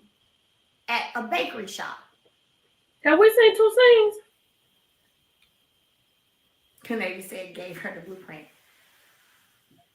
Have we seen two scenes? They just showed the one about me asking about my house. So see, y'all didn't get the bakery scene. Oh, let's go to it. Oh Lord. See, now we get somewhere. Okay. So y'all didn't see that one. You see the scandal of it all, the painting of the picture of it all. Let me pull up the receipt. I think I already texted this one to this phone. So y'all didn't see that one. No. Only one. No, there was one before that one, guys. Right after the trip. Let's go right here. Ooh, yeah. So this one was, y'all know the girls' trip was in March. This was April the 5th. Friday, April 5th, Melody, call time 4:30. The location is the Moon Bake Shop. Let's pull it up and y'all can tell me if y'all saw it. The Moon Bake Shop. So y'all didn't see that one? Dang. I can't pull it up. Y'all pull it up. Wow, they wanted it to be a problem with me and that girl so bad, didn't they? Dang. Maybe because I didn't give a care in the scene. And I was like, girl, we ain't, girl, Oh no, Miss Kirby. Girl, I do not care about that. Maybe they ain't like that. So the Moon Bake Shop, here's what it looks like. The Moon Bake Shop. I had never been there before, actually. I had seen it downtown, but I hadn't been there. I was like, pretty cool. Here it is.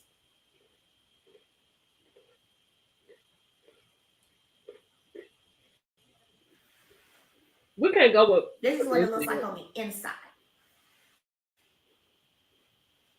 No, that's not the same place, is it? That? Did y'all see that? That's what it looks like on the inside. I don't know if that's the same place, people. Girl, let's get into it, man. Oh, y'all didn't see that. Okay, so let's talk about it. So the date was April 5th. Y'all know when the girls trip in March. So right after the girls trip, like I said, I had a mimosas with Melody in Atlanta. I want to say it was March 30th or 31st. I did mimosas with Melody. Then next week I had this scene. This scene, I was cool, good. You know, she tried to bring up the situation with my ex. I said, girl, I don't care nothing about that. You ain't got to explain nothing to me. The past is past. I don't care. That's my ex. I do not care, okay? Gave her some advice. She asked me about balancing and being a mom and all that. Like I just told y'all, did all that. Gave her some advice. And hey, I said, SC Noir, I see you. And so anyway, did that. Scene was fine. And then I had another scene after that where it was a look. We can't seem to get the truth out of this girl. Because again, let's be clear. I'm one of the strongest characters on the show. Amen. Actually, I'll say I'm the strongest character on the show. Yeah. And have been for a long time. So We can't seem to get full answers. This time frame is just, uh, we're getting different things. Can you try to get the facts? I was like, okay, This one right here sure, with not a Tennessee. problem. Sure. So then you see me sitting there smiling and asking questions. So what color was it? So at nighttime, so it didn't mean a deer. You said almost hit a deer. Oh, deer come out at night, girl. It must have been nighttime. What about the driveway? Was it a long driveway? Was it a steep driveway? Well, what road did you go down? I mean, listen, I ain't gonna lie, it was funny to me. I'm not gonna lie. That when I finished that scene, baby, I was cracking up the whole way to where I went to eat after that. Because that's usually what I'm gonna do after the scene. I'm gonna eat some good food. But literally, it was like I had already had a scene where I didn't even want to talk about it and didn't care at the Moon Bake Shop. But typically, they do go to the strongest people. You can ask any, if you have friends or you know people on reality TV, ask them. They're going to go to the strongest person to get the answers to stuff they can't get the answers from nobody else. Just how it goes. It's what happens when you're the reality TV queen. This is trying to say straight up. Right?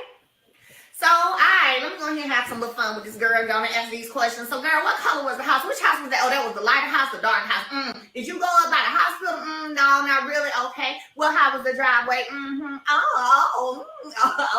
And I'm smiling like, oh, because I'm giving y'all what y'all want. Y'all want some facts. You want to know what the time frame span? What? Let me help y'all out since y'all need my help. How about that? Never pressed. Never pressed About what or who happened after I left. Never.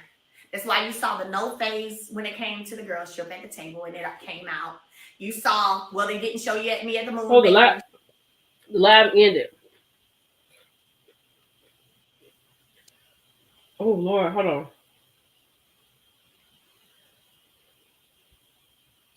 Okay, y'all. We're gonna see if it's gonna pop back up. What do y'all think about this so far? Oh my God. I'm trying to get all y'all comments up here as y'all was typing and listening. Lord, y'all had a lot to say. I love y'all too, Tree W. Honey, this is a hot topic today. We had a real live hot topic, and then Melody Cherie has come in with a real live hot topic. Yeah, but I'm trying to see if Mel gonna come back live. Oh, she back live. Hold on, let me go in here and find it. Let's get back. Hold on, give me a second. Ooh, let me hurry up, Jesus. Let me share my screen. Instagram. Share. Come on, hurry up, thing.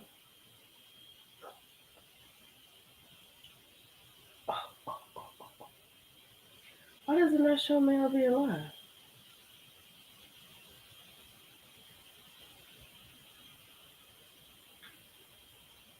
That's not it. Yeah, it's not showing live. Hold on, I gotta come back.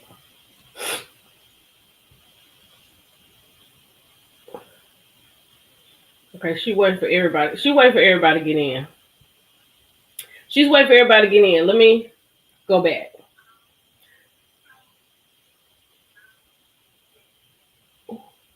Let me let y'all listen while I'm getting it. Like the stories seem too conflicting. Just listen. I'm gonna get it back. And so, all right, I'll try. I'm like, I'll try, not a problem. I'll try to make it happen. That's part of being a team player of a reality TV show, y'all.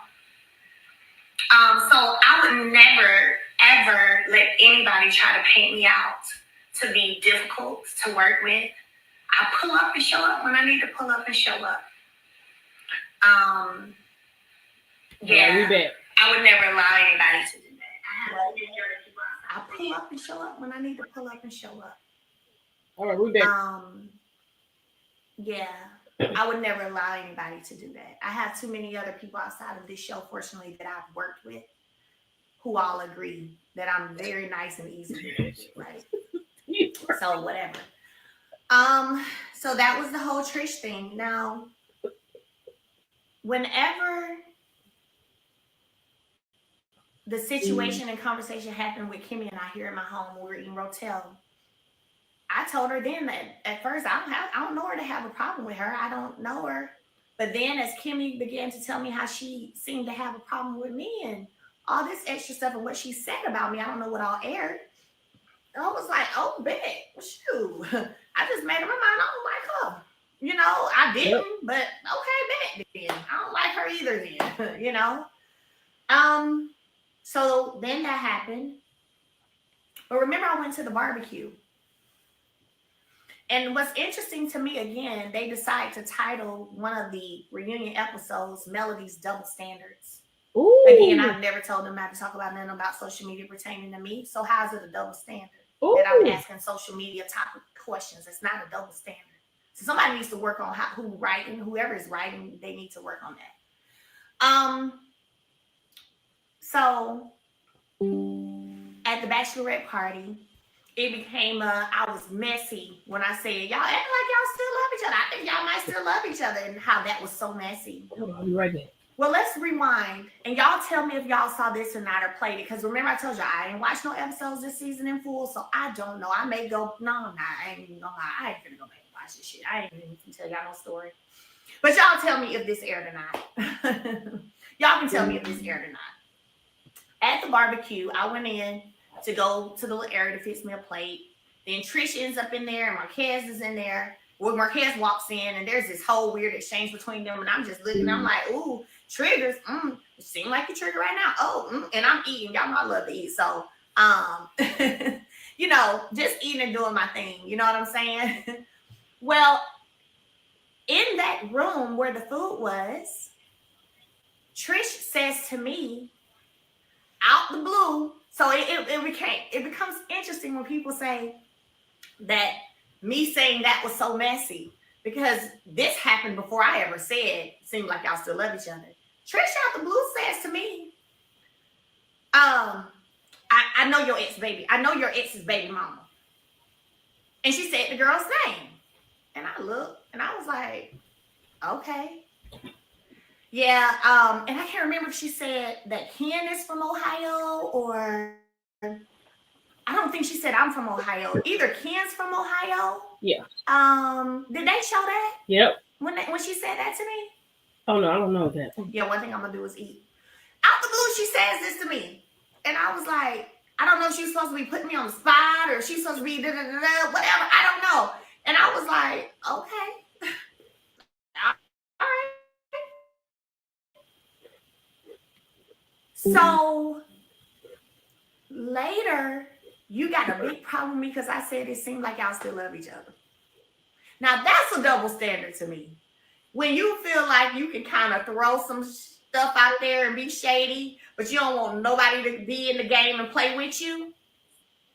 So I don't remember who. I don't think, unless, because I think Trish went to high school here. So unless Trish moved here from Ohio at some point, again, I don't know these people. What, they had an area conversation? I missed that. So unless he moved here at some point, or she moved here at some point, or Ken, I don't know. She says to me, out the blue, on the camera, in that room where the food is, that she knows, his friends, knows something. She said, I think she said knows your ex's baby mama. And she said the girl name. Maybe that's why they didn't air it, because she said the girl name. And I was like, okay. And she either said she was from there, or Ken is from there. I was like, okay. So we all got mutual friends. And I said, okay. No mutual friends. No big deal. So what, right? I was like, okay. But then you got all this smoke because I said it seemed like y'all still love each other. But now I'm just so messy, and I'm so, and that is why y'all at the Bachelorette. My thing is like, well, if I'm messy, everybody up in here is messy. Right. Everybody being is messy. Like, what? You want to bring up a mistress from my prior marriage talking about you know her out the blue, and y'all from the same spot, or your boyfriend from the same spot, whatever it was. But I'm messy. Girl, everybody messy then. Everybody messy. So that is how that happened. Um, y'all didn't hear that? Oh, like I said, maybe because she said the girl's name, because she definitely said her name. Ooh. And so maybe that's why they didn't air it. But anyway, yeah. So for me, when it comes to Trish, God, that's too much. I feel like she has also, unfortunately, become. It's funny. I just saw somebody say puppet. One of the puppets, flying monkeys for the puppeteer. Mutual friends? That's Okay. crazy. Because there is no reason for us to have anything going on. And I didn't make it one. I did try not to make it one. At the table on the girls trip, I just sat there like, okay.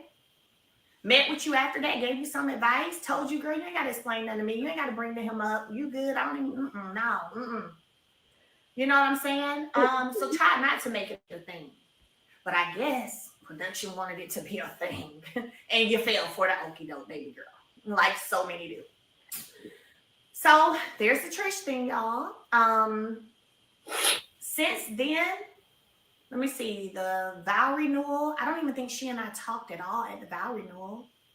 And then at the reunion, neither, honestly. So I haven't talked to her or seen her since, and I probably never will talk to her or see her again. So that's amazing. So that's that situation. She's slowly letting us know, people. That is that situation. So slowly letting us know. God bless her. Ooh, and then and of course y'all know I don't know Ken at all. I've only been in a couple of scenes probably with them. And honestly, she didn't want to come to my Mimosas with Melody, man. She didn't have to come. I just production knows I'm particular about people I allow to come in my home. They know that. They know I'm particular about who I allow to come to my events. So if I say yes, this person is invited, this person, that's because I don't have a problem with you. For me, I don't. Like, I'm pretty good. I may not look at you fully all the way, but for the most part, you can come to this, you know. So I said, yeah, Ken and Trish, yeah, of course they can come. Again, I'm not seeing or knowing all of these different conversations that are happening. So I didn't think that was an issue. So they came to Mimosas with Mel. And even that, there was no drama or beef there either. So anyway, no drama or beef with her at the reunion either. Anyway, not with me anyway. So there's that. Now, let's get into the last thing that I'm gonna get into. Uh-oh, y'all, let's go. We're ready. Ooh, child. This is a Wednesday, right? I met Destiny in 2018. Destiny? At the end of the year. I only met her because she was dating or engaged to Martel's best friend, as he would always call him, his best friend, LB. So that is why / how I met her. Okay. 2018, the end of the year. And then 2019 has to be when they got married, because I remember I was supposed to be in the wedding, but I was pregnant with Sugar Mama. I was pregnant with Sugar Mama. And I remember just having on this black dress with this slit in the front, and I wasn't walking down no aisle, child. No. But 2019, up until that wedding, I hadn't been around her that much, but anytime I had been around her, it was always couples, meaning it was her and LB, me and Martell, or her and LB, me, Martell, Nell, and Chris. You know, like, because we would host stuff all the time. We go barbecue. I'm gonna cook. I love cooking. I'm gonna cook. You know what I'm saying? And people would come over, whatever, right? And so I never hung out with her privately or without a couple situation where we're all there. And again, she's engaged, getting married to Martell's best friend. Like, oh, cool, bad. Oh man, yay. He need to be on the show. um, Damn it, I'm telling you. but she didn't even live in Huntsville. She was still living in Nashville. I'm in Huntsville with 2 children, pregnant with one, and a husband, and businesses, and filming a new thing in life, filming a reality TV show. I never went up there to hang out with her. She never came down here just to hang out with me. No.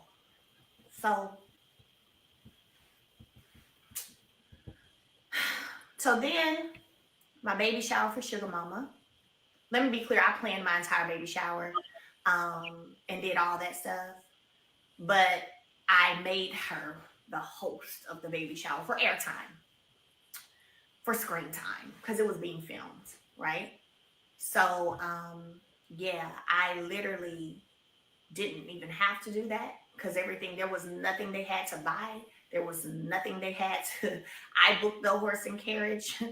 I did the planning. I'm sure I can't remember, I'm sure I had somebody probably helping me, a planner, but I was definitely involved in my baby shower. Like it was, I just gave the title of the host to Destiny for airtime. Because that's what I do. People come to me to want to be on the show, and I try to help them get on the show. So that's why it was so beautiful.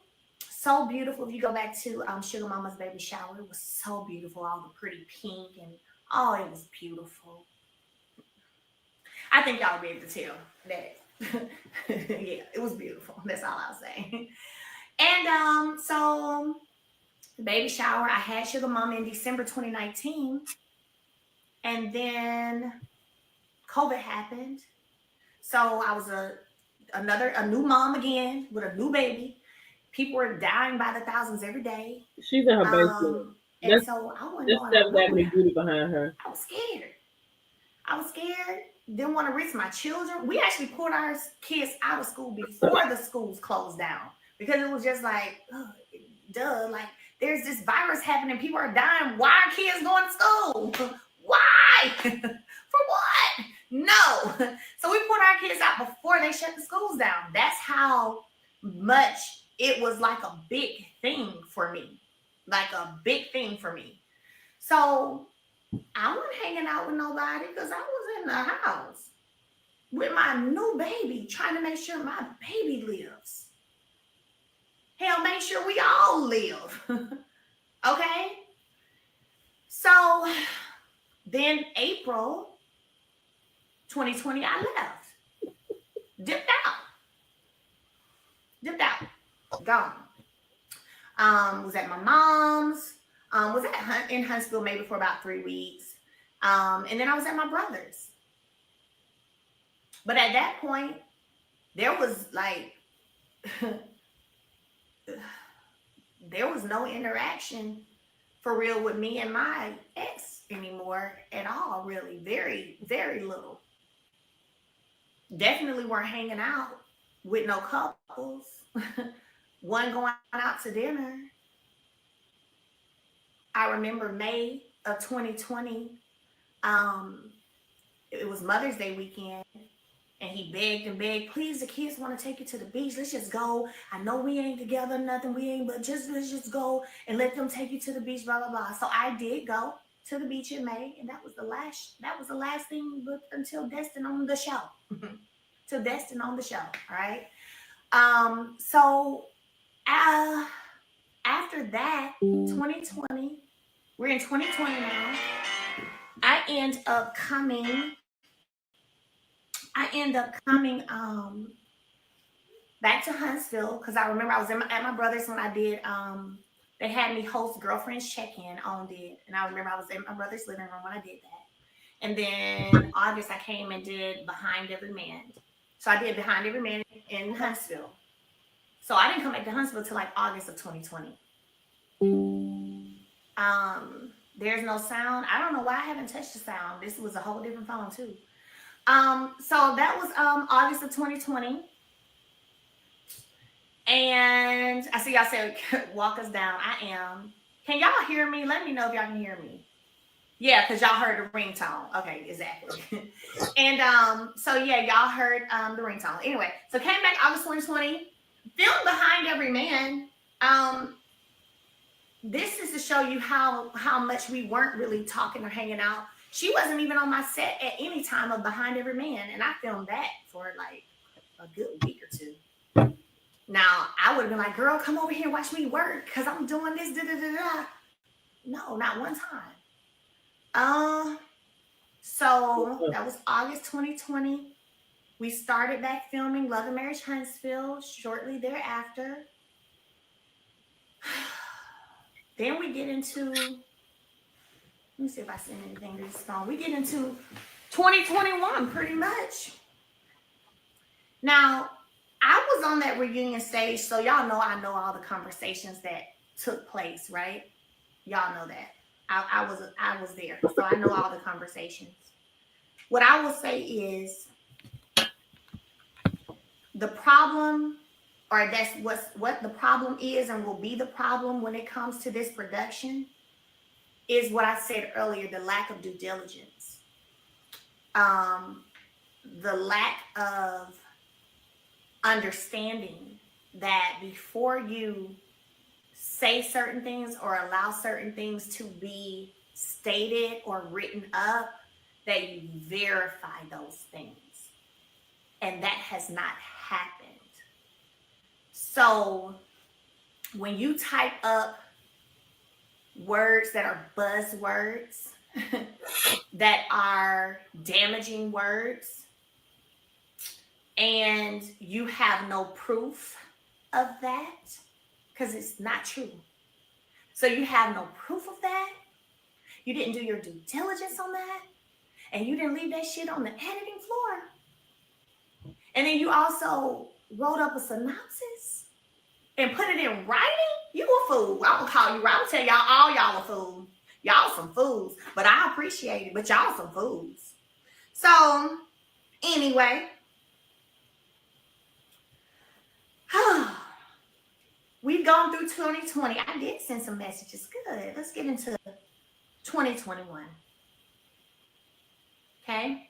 Now remember 2021, October reunion 2021 was when she got on that stage and was like, I haven't talked to her, so I don't know where our friendship lies. So what I'm trying to understand is, when could we, so you're saying your husband's best friend and his wife wanted you, and all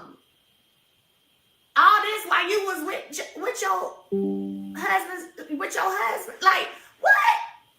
I'm sorry, but what? What?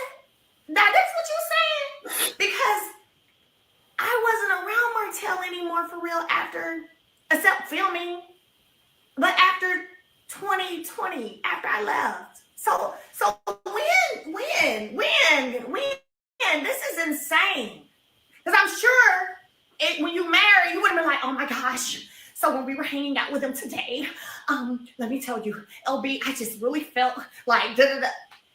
When, ain't that what you would have probably done as a wife? Because you met us through him. That was your husband. I didn't know you. I met you through LB. So I would think that if there was a situation where you felt something, you'd been like, LB, I don't think we should go around there anymore. I feel like they're trying to get me. Oh, they want me. What? Oh, Lord. And then after that, you never would have been able to be alone with me and Martell at all anyway, because I wasn't even talking to him. After April, May 2020, the only time you saw me was on the scene. On a scene or a kid event. So when? When? But I ain't coming too hard for you right now. I'm coming hard for the people who type that shit up. Ooh. And all the people, every one of you who laid eyes on that and approved for that to be put in a title as a synopsis of an episode. That's what I'm here for. Ooh! That right there. Ooh! That right there. Like I told y'all before, we can talk about the puppets all day. but we're going to go for the puppeteer. Period. Because you had every opportunity. The way you cut me and Trish scene at the Moon Bakery was the same way you could have cut that mess out. Because you don't have no proof. Amen. Amen. Now you fail to do your due diligence. And you got this written up. And you think I'm going to let my legacy be tarnished like that? I know that's right. Some bullshit. Nah. Not going to flow. Not going to flow. So, the reunion was in October. Okay. Of 2021. When the girl said she can't get in touch with me, I don't know what our friendship like because da-da-da. Now, I just want to know. I'm going to read some text real fast for y'all. Just so y'all know, this is her name. I need y'all to see that right there. Destiny. That's what's up there at the top. Okay. Y'all see it? Destiny. Got it. Destiny. Because, see, I've been through enough. My family been through enough. My kids been through enough. And, see, a lot of y'all done said real silent-mouthed when it came to me and my family and my children and my mother and my brother. Y'all been real silent-mouthed.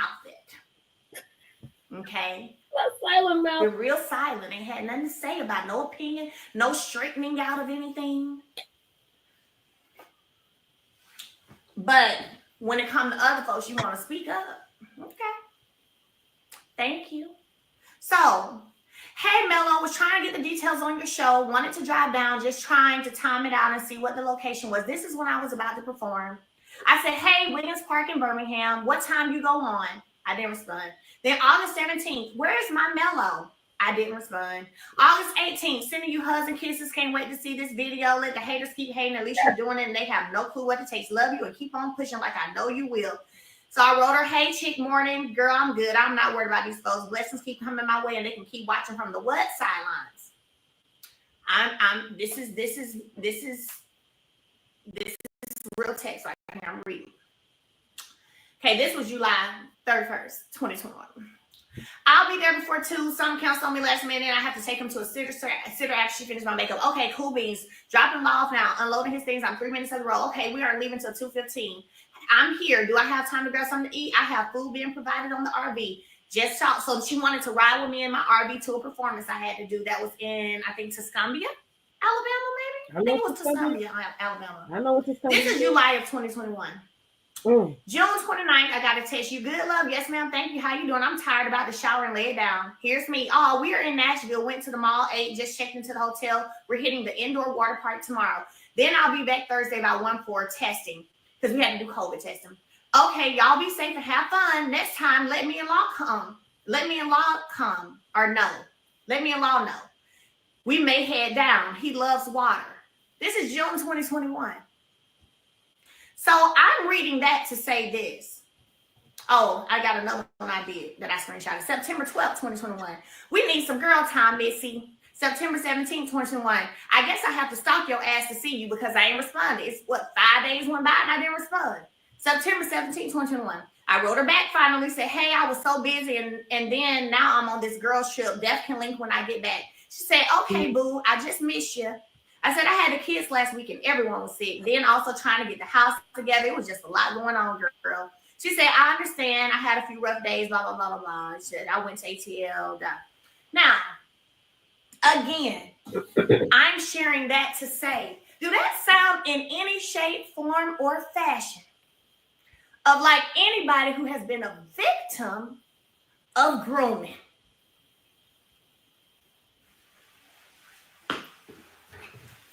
Because why you want you and your son to go with me and my kids to a water park if I have it inappropriately come at you? Or as you want to say, groomed. What? I have watched your child for you while you got massages because your sitter canceled. And I'm like, girl, enjoy your time. Enjoy your time. I'll drive around the neighborhood and just go in circles if I need to so you can get your massage. Like, don't cancel. Get your me time. Don't cancel. Okay? Or The few times you have been to my house, because we weren't hanging out every day. I'm sorry, I'm gonna be real with y'all. Call it what you want to call it. I'm just not one who's gonna hang out with nobody every day. I just can't do it. I don't like to do it. My brother told me when I was at his house the other day, he told me I'm a loner. Mm-hmm. He said, you a loner is what you are. I said, you think so? He said, mm-hmm. And he said, but I'm a loner a lot of times too. But yes, girl, you a loner. I said, well, you think it's because I grew up as an only child, so I don't need a lot of people or something? Because I just, I'm good. I be good. I like to have my fun, and then I like to be by myself. He was like, girl, you a loner. So I'm never that. I'm not going to hang out with nobody a whole bunch. Just not. I got stuff I'm doing. I'm busy. I got kids. I got goals. And that takes work to reach those goals. So, but there's been times when I've had events here and my friends are here, including my best friend, Brittany, and y'all are outside having fun. And I'm trying to give you a break because you going through your stuff. And I'll sit in here and watch law for you while you go out there and have fun. Go laugh, go talk. But now you want to say somebody was grooming you? And while that's disappointing, it's not surprising because I told y'all in the beginning, the one word I had being on that stage was delusional. It was delusional. It was delusional. Amen. My biggest problem though is that the production team decided to not chop it on the editing floor and to put it in the synopsis of the title of an episode.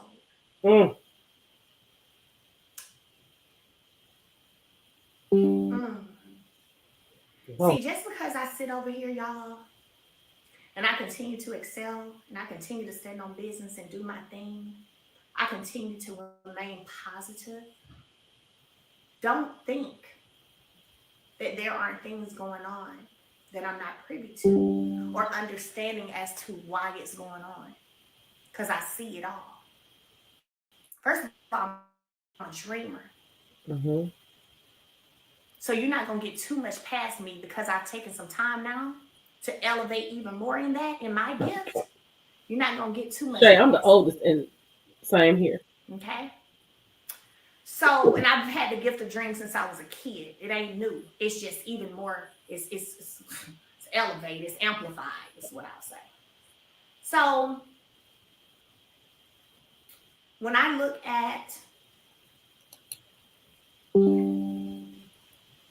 how, as a lead, I have definitely had my share of the attacks.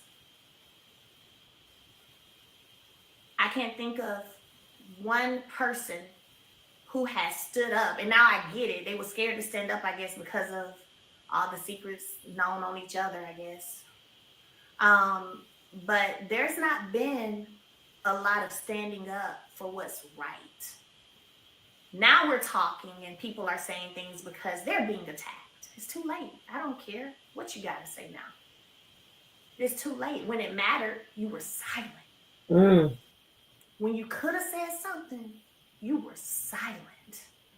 But you chose to allow this single mother who was a damn good wife, who walked away from a cheating husband, to be attacked and made to look as if it was her. Kimmy, I when you knew the facts all along. It's the risk of what's coming up on the never reunion. Respect it. Because see, even with everything that's been going on, I still maintain a certain level of maybe it's my heart, I don't know, but when I get a phone call or text, hey, I need some advice, can I talk to you? This was December, maybe 2 years ago. Yep, give me a call. I still got on the phone with you, gave you some advice. Still heard what you had going on and gave you some advice. And to this day, ain't shared what the conversation was about. And I won't. And I won't. Because you asked me. And I won't. Not a problem. But y'all sat silent and chose to double down on your attacks. knowing it wasn't right, knowing it wasn't right, That was crazy. knowing all the stuff you already knew that was real. Mm. So there's a thing called workplace retaliation, Ooh, child. and it's a Okay. legal terminology. And it's legal terminology. And when you're asked something and you do not move in the way that your superior wants you to move, and then they begin to retaliate because of that. I'm gonna ask y'all this question. Do y'all feel like I've been attacked this season more than any other? Do y'all? Yep. I want to look at the comments. Do you guys? Again, I've always had my fair share of being attacked. That's fine. You know, I've been taking it with taking it. It's all good. But I want to talk about this season. Do y'all feel like this season I've been attacked more than ever?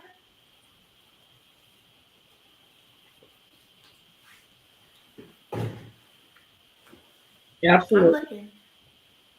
Mm, I'm looking. I see some absolutely. Yes, you have. Yes, you have. Hell yeah. I'm looking. Mm. Yeah. I feel So like I we want need. you to imagine I your feel like we need to go to superior dinner after this. asking you to allow them to be your TV manager. And you don't accept the offer. Mm. And you don't accept the offer. Mm. Hmm. Hmm. Wow. You don't accept the offer because you feel you don't have the proof, but it's a feeling that there's a misalignment. Let's So go you with don't this. accept the offer. And then all hell breaks loose on you in your workplace. And you have proof of this, by the way. You have proof of it. It was a whole Zoom. Mm, yeah. So You're welcome. interesting, ain't it? And I can't say too much more because I can't show too much in my hand. But that's enough. Um, so last piece I'm gonna address.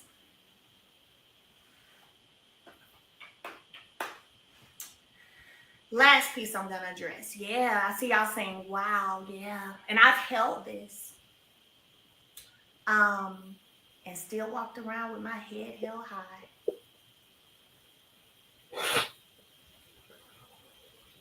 No, not a TV manager as opposed to starring on the show, another role. And as you know, managers get a percentage of things they get for you, book for you, do for you, things like that. No, it's a whole separate role, not nothing in exchange of being on a TV show. No, no, I need to go take some medicine. no. Oh Lord, this is too So much. yeah, it is crazy, isn't it? And you to close a door silently. I saw Queen Sheep in here. I know she likes to say that silently, Ooh, quietly. ooh, But I guess God said no y'all. because the continued disrespect, disregard, lies, nah, nah, ain't gonna be able to just do that.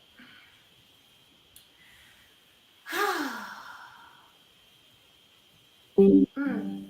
So I have been blessed to have some amazing supporters that I refuse to turn on. um, in an attempt to further isolate me, by the way.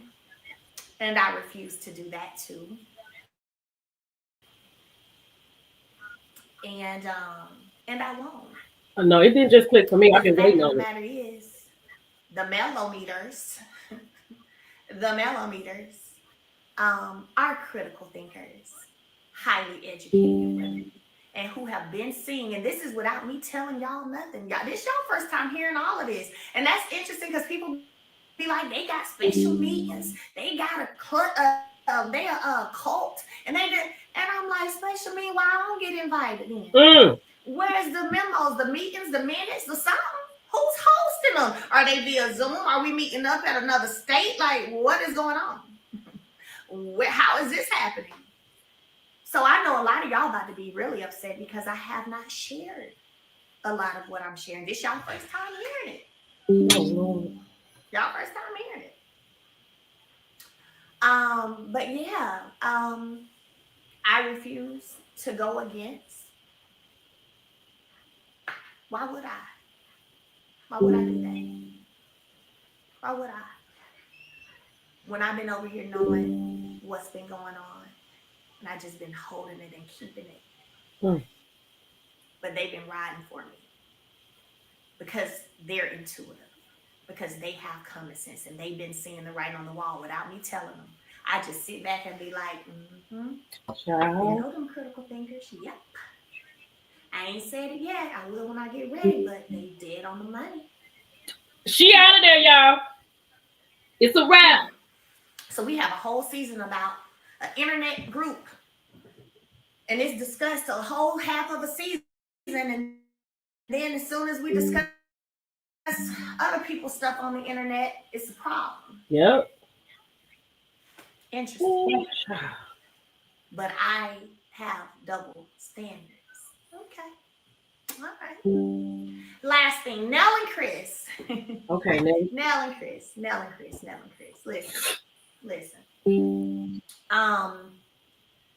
I am in a season of my life where I only want people in my life who reciprocate.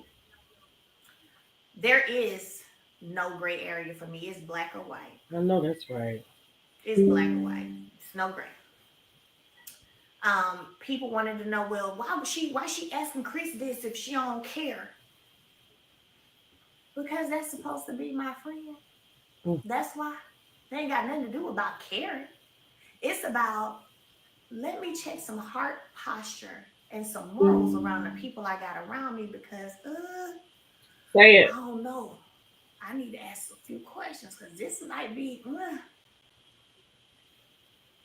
So it wasn't because I cared. Not about not about whatever happened. It's about you who's supposed to be my friend. That's it, and that's all. Right? So, um, after that conversation that Chris and I had, right? I know because I saw the clip, there was a confessional about whether or not she was gonna come to the vow renewal, about whether or not how I answered this. That's messed Mm. up. No, that's real. That's what I said. That's real. I either fool with you or I don't. That's what I said. I fool with you, I don't, or I don't. If I feel like you ain't on the up and up, I'm not going to fool with you. So yeah, I did what. Like, when did normal become abnormal? I don't know. It's backwards. Normal become abnormal. Like, of course. And not because it mattered, because the same way in that moon bank shop that y'all didn't see when I said, girl, that was after I love, I don't care. You ain't got to explain that to me. It's the same way I felt, except you were supposed to be my friend. So I need to see what kind of time you on. Yes, absolutely. Okay. Then I went with a gift in hand, didn't I? Yep. Now, what got me was on that reunion stage, have allowed episodes to go by where it seemed as if, almost as if I'm the reason people are grieving. Miss Nell is grieving with her mom passing, and God bless and rest her soul. Um, that has something to do with me. Um,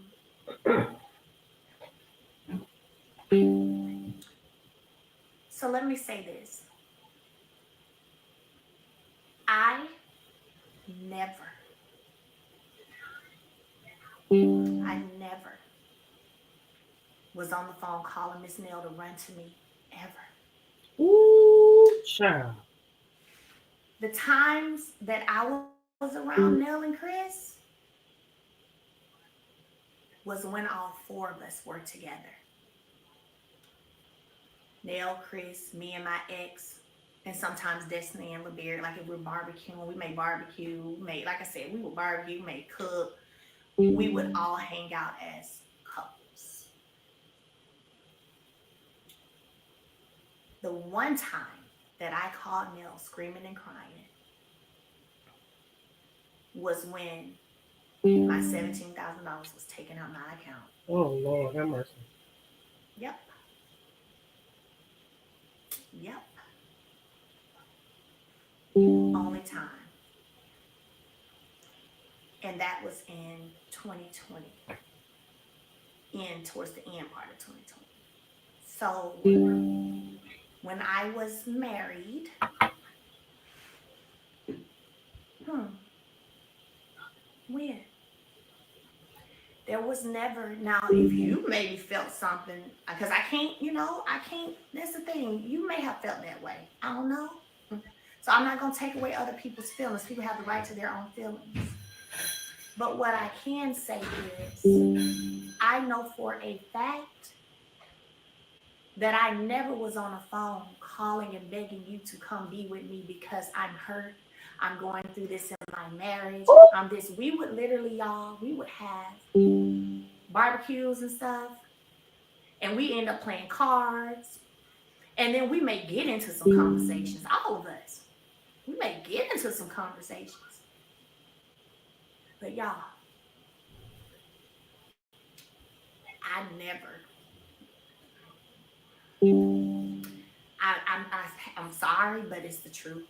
I Oh, never was a hey. person calling, having you leave to come What? see about me. Nope, Cause I thought that was crazy. nope, Why would you leave your mama? You know? never. And now this girl told me she Um, never called. I can't remember a time. I'm not gonna say remember it didn't happen. There's never been a time where they've ever, Chris and Nell ever just came to our house and we just have a counseling session. The one that looked like a counseling session that y'all saw was one that was filmed when I threw the glass. Mm. Any other time, y'all, that we were together, we eating, cutting up, laughing, playing cards, and we, like I said, like probably couples do. Sometimes you may gonna start talking about some stuff, and then usually I'm listening to them talk about get on to him. So I ain't even got that much to say. I'm listening. Mm, mm, mm. So I mean, it's just literally like, when did that happen? When was that? I'll never forget. Oh, Nothing. I can't go to it on this phone. It was probably in 2021. We went and ate at Connor's and we hadn't eaten in a while because remember I left 2020.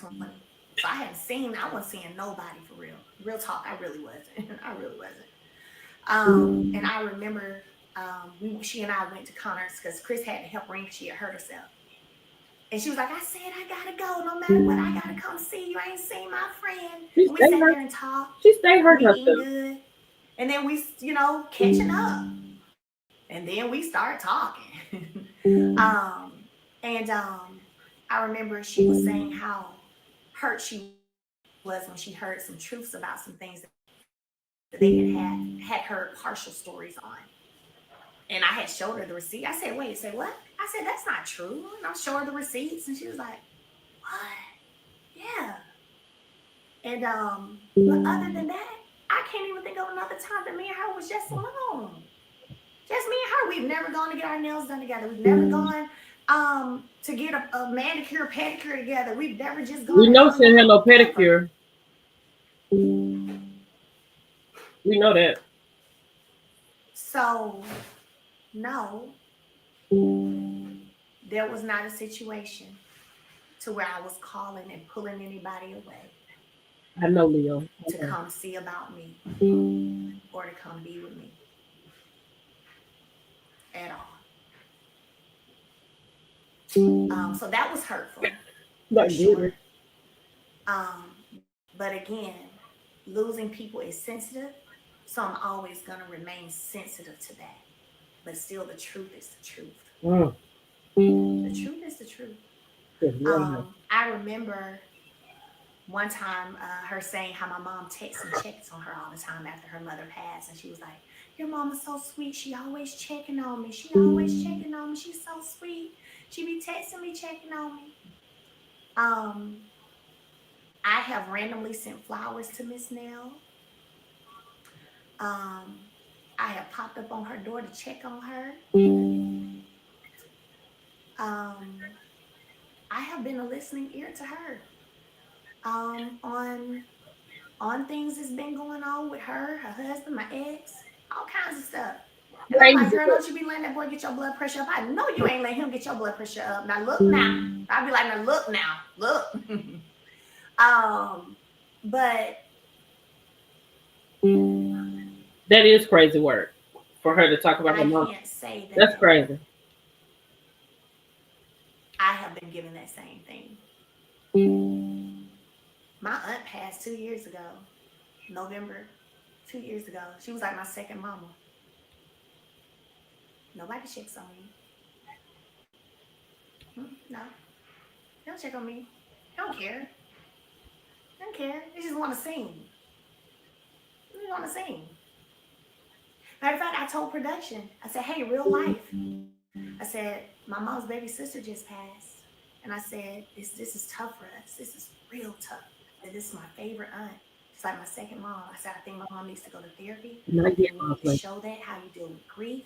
I said, and this is real. They didn't want to do that. They didn't want to do that. Mm.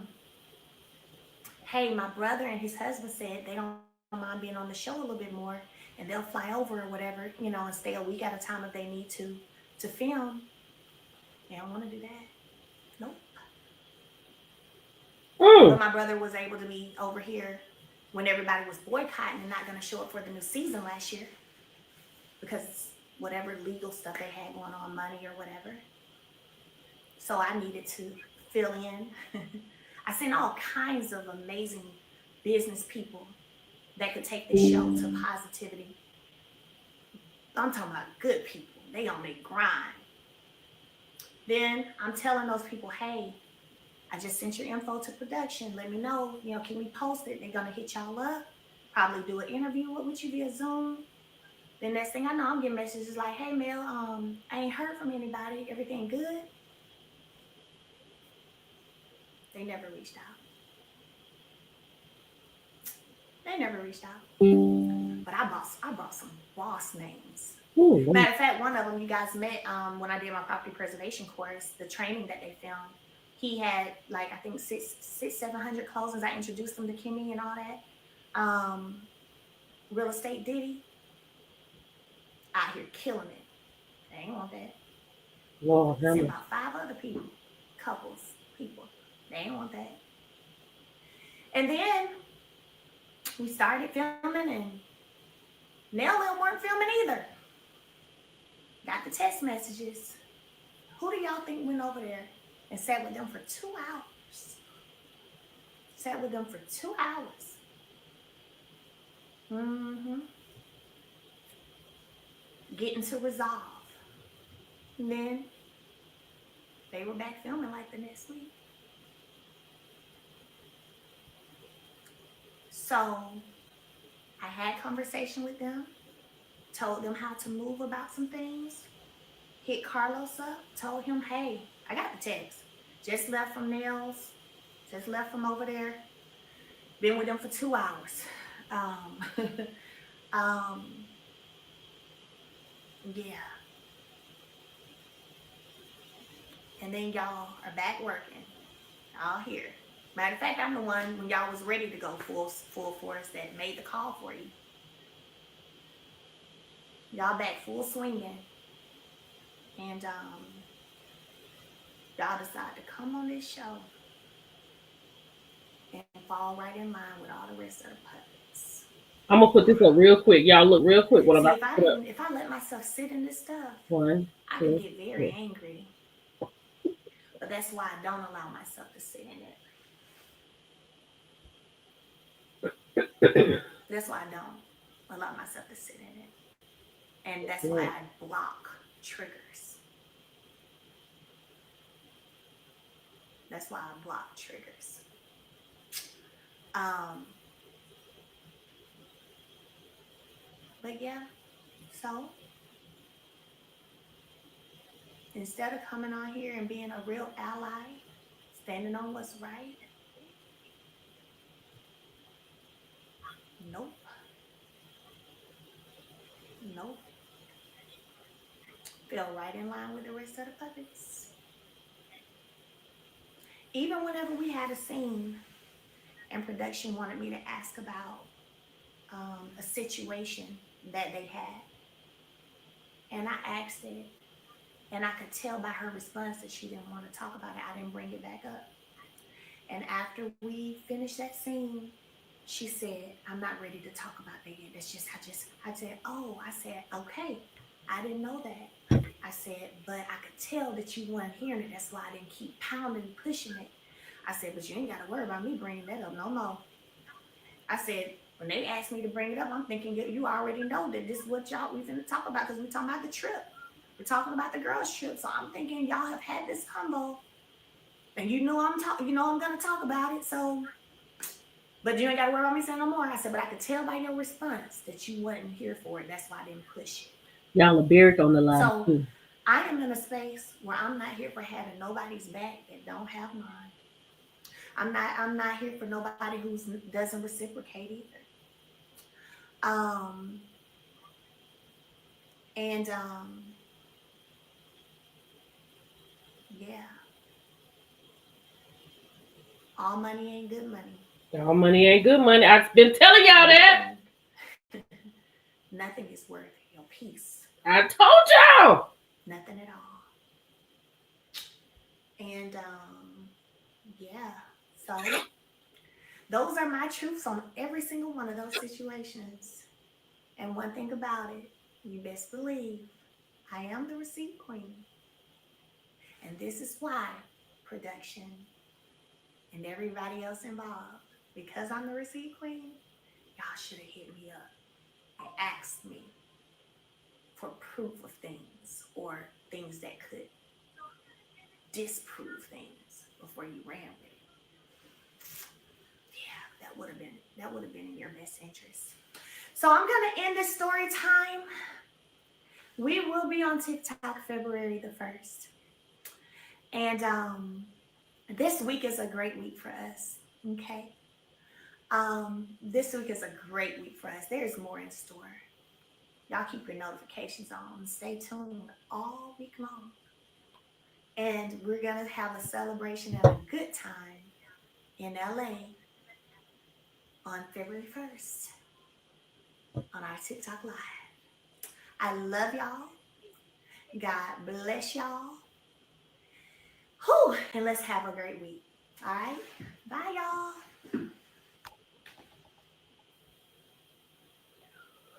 Ooh, child. I I'm gonna say Tree. I'm gonna say yes. I'm gonna say that when she said like I've been watching it and y'all know, I don't think she can say that now, but I think the answer is yes. I think the answer is yes. Do y'all think the answer is yes? Because I think the answer is yes. Child, let me just okay. Hold on. We'll do these these topics another day. We ain't even doing these hot topics. This is it. This is all we about to talk about. Look, she aired everybody out. Trish, Trish, Trish. And I have told y'all, I was like, they don't want any resolve. He always talking about he flying down there to go check with everybody. You know, we need to get everybody on one accord and we need to do this, that, and the third. But he don't want that. He does not want that. That is not what he wants. Carlos does not want peace. He does not. She said she had people she could have brought on the show. She could have brought her brother. The dude at private preservation, doing big things. She could have done big, big, big things. But when I made that post, and shout out to the person who brought it to my attention in my inbox, when I made that post about what was on that Spectrum topic, on my Spectrum app, on the topics for the reunion about Destiny grooming, I was like, hold up, where did this come from? Why is this on here? Is this a misstep? So when I got it sent to me, I said, well, let me go on my app. Because somebody sent it to me. I said, let me go on my app. Because by now, I'm sure that this has been cleared up, right? I gave it like, I don't know, 5 minutes. I went on the app on Spectrum, honey. It was right there. I have since I made that post, I have since gone back to the app. It is still there. Let me check it right now. I'm going to check it right now and see if that's still there. Because if it's still there, that is crazy work. Hey, Valerie. Hold on. Whoo, child. Let me see. Love and Marriage Huntsville.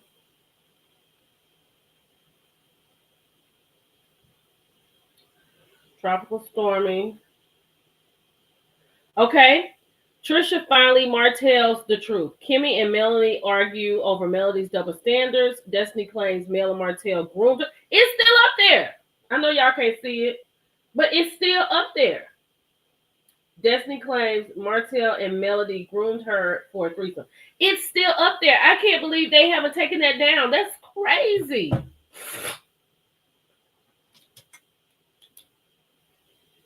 She said to me there. Girl, it's from Sunber. Sunber. Can you believe that they still have that up there? They still have it up there. Oh my God. OWN just has a different description. Fact of the matter, they had to get that.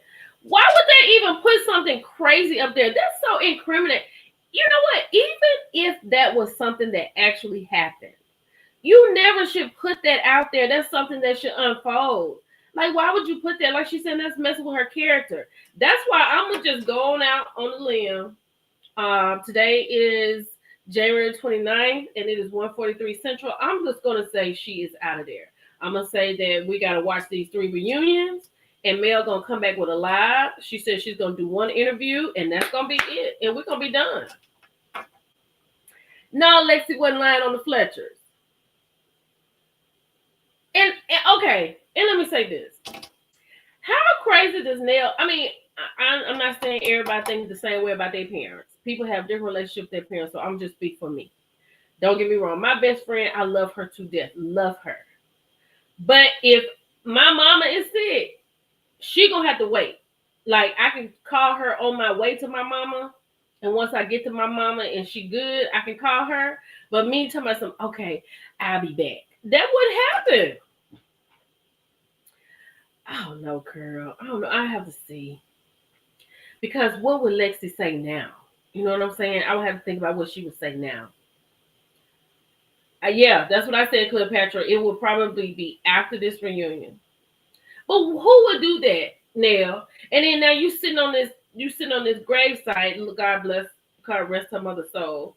And I'm just talking about Nell. Now you sitting on this grave site talking about how much I miss you when you just sat here and put her in your mess trying to affect Mel. That's your mother who you say is sick and probably passing away. If you got a friend, they just gotta understand. I ain't gonna be able to come right now, girl. I gotta go check on my mama. That's anybody who has that type of relationship with their mother.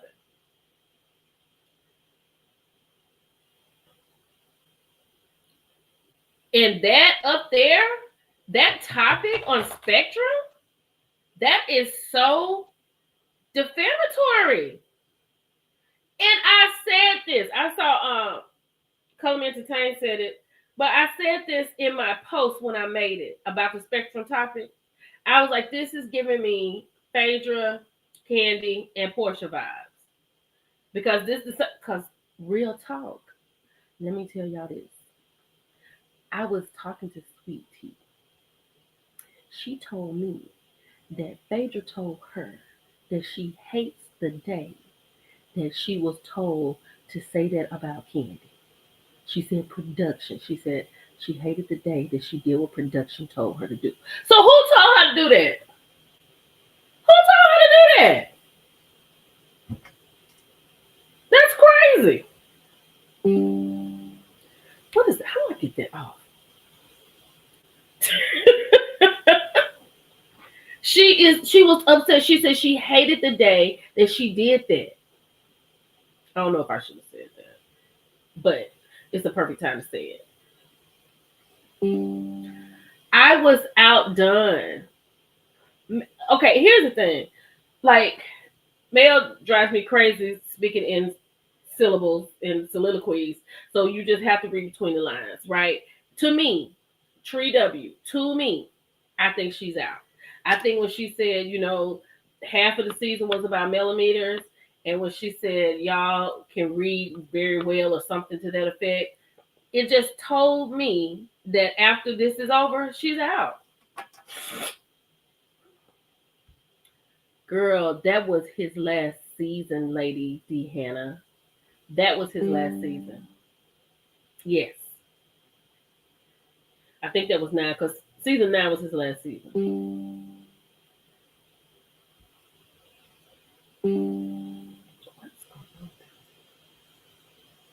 And then I'm sure someone will be over here, and let me just let them know, those people who did not agree with what I had to say about the Kimmy and Mel thing, because I'm sure they did. They probably was in Mel's live. I don't know. But Kimmy is not Mel's friend. The fact that Mel said that after she invited Kimmy to her house, thank you, Sonya. I'm gonna be right with you, Sonya. 1 second. Okay, season 9. Season 9 is when he left. So yes, that's what it was. The fact that she said she invited Kimmy in her garage and in her house, and when she told Kimmy that that's not what she wanted to talk about, she and Maurice had made up. And now you fast forward to this scene when Maurice brings up the same thing that he brought up at Trisha's house, and talking about, oh, they always make up stuff. And Kimmy over there talking about this, your butt job and this, and the third. You already was made up. And I, for the life of me, I don't see why people don't like Mel. I mean, I get it. You can't like everybody. You know what I'm saying? I like Mel. I think she is a strong woman. She's been through a lot. So I relate to her on another level. You know what I'm saying?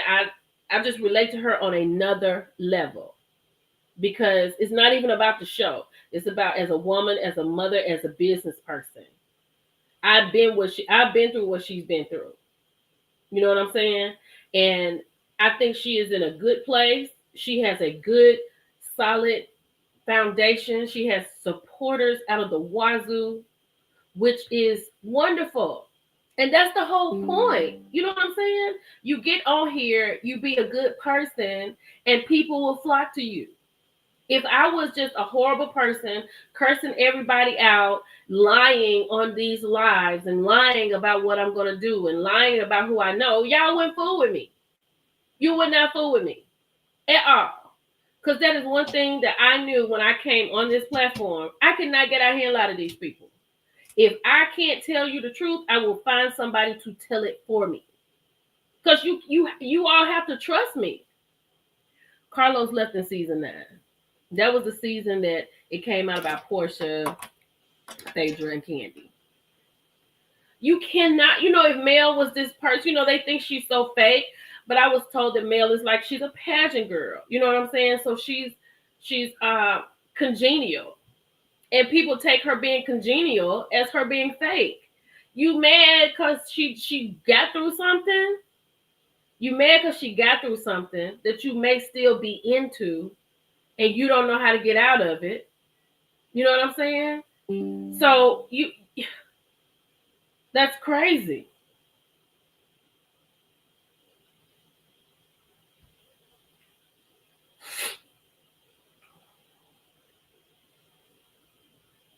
That is insane in the membrane. Uh-oh. Hold on.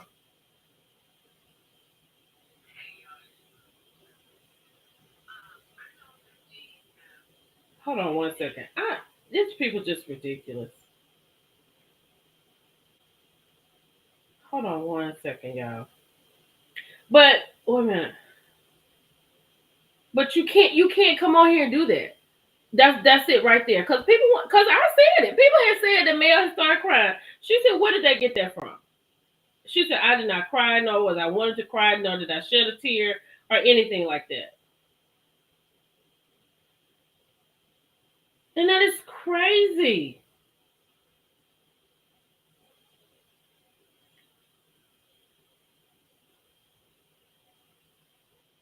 Now, when she was talking about the TV manager, was she talking about Destiny wanting her to be the TV manager? Hey, too, Latrice. I'm glad you made it. We was over here watching. Was she talking about Destiny wanting her to be the TV manager?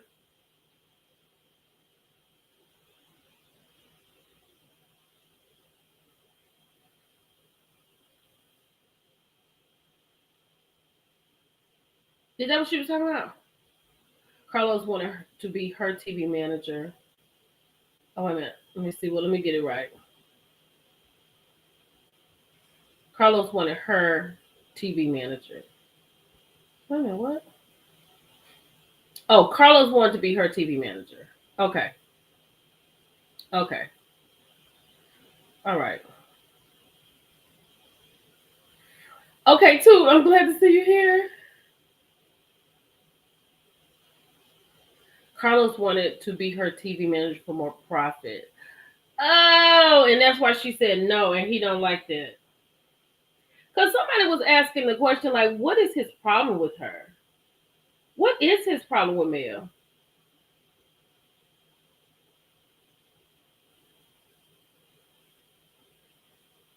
What is his problem with Mel? Because why you got so much smoke for Mel, but not for like somebody who's treating a woman wrong?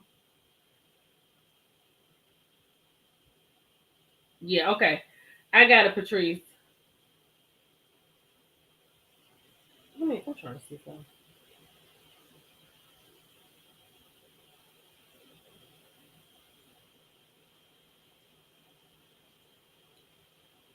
He can't control her. That's what it is. That's 100% what it is.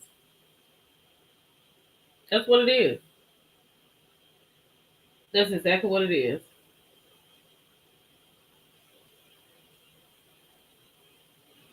100%.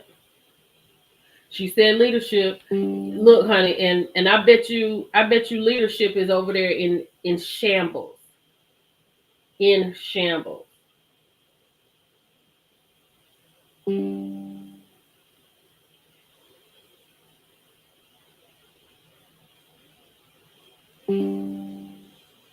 Yeah. And I believe it's gonna be a lot of people gonna delete it. She said leadership asked her to lead, asked her, and it led to retaliation. Yes. Okay, got it.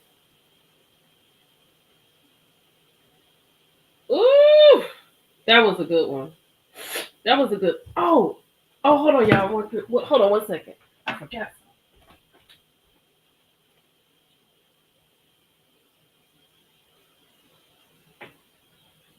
I totally forgot that.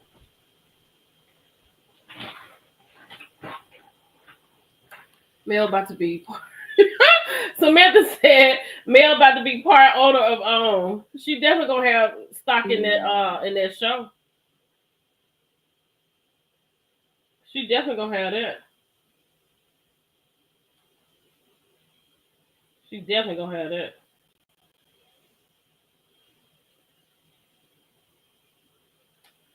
What?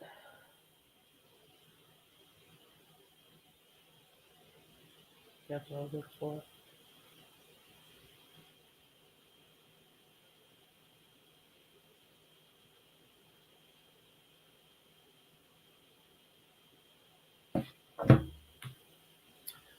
Oh, child.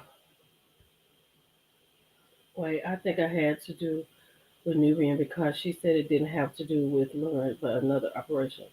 And he did start acting funny after her announcement about Nubian. Oh, absolutely, he started acting funny. He started acting funny about everything.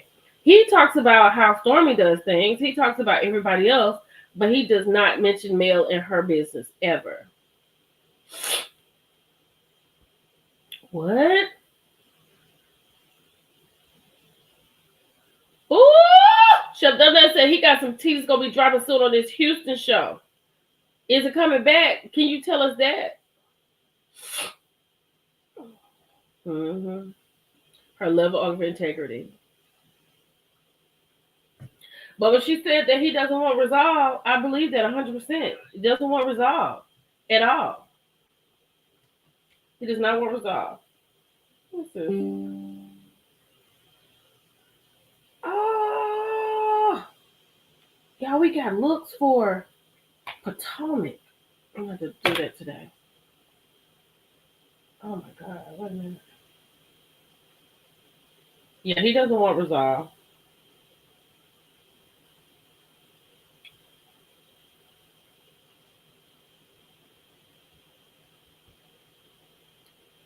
Mel read everybody with grace. Yes, she did. Let me know, Chef. Let me know, honey. Let me know. Let me know how to put it out. She said, reach out to Lexi. Oh, gosh. It was a great live. What do you want me to say? What do you need to know? I do think I have an interview for y'all tomorrow. I'm going to have an interview for you all tomorrow. So make sure you double back tomorrow. Might be really happy with that. I think it's something y'all want to talk about. I think it's something y'all want to hear. Oh, okay. All the girls, all the girls, all the girls. Mississippi Shell in Atlanta all will have two lawsuits. Oh, child, they can't. I'm sure she is too. Me, D, I'm glad too because I was in it. Girl, I got hot topics loaded up. Yeah, I feel like Mel is out too, Nikki. Nikki said Mel is out. He didn't even congratulate Mel on her award. Look, y'all, somebody in the comments when he was on Monday, the Monday thing, they were like, you won't even say her name. He didn't even speak her name. And when it was time, like the live was an hour and 38 minutes. He talked about Beverly Hills. He talked about Potomac. He talked about everything. At 38-minute mark, that's when he told Dustin that he can go at it. He can have it. And Dustin did the review. He came in with a few things. When Dustin was talking about Mel, he was just sitting back with that look on his face. He wouldn't even bring it up. I don't know about no lawsuit. I don't know about a lawsuit. You got to understand that this is just happening right now. The reunion was filmed in October. So like this stuff that's out now, like this grooming situation, that's not going to be on there. So if it whatever happened after October, that won't be on there. So I don't think so. Today is she said today is a jam-packed day up for news. It really is. Carlucifer wanted to control Melody and get, gave her get back with Martell so she could continue exploring her. Yeah, she probably is.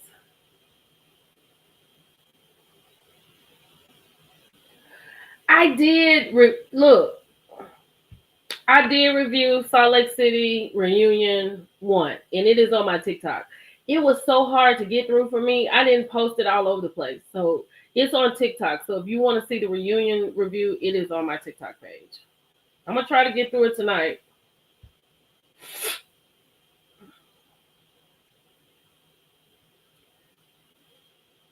Mmm.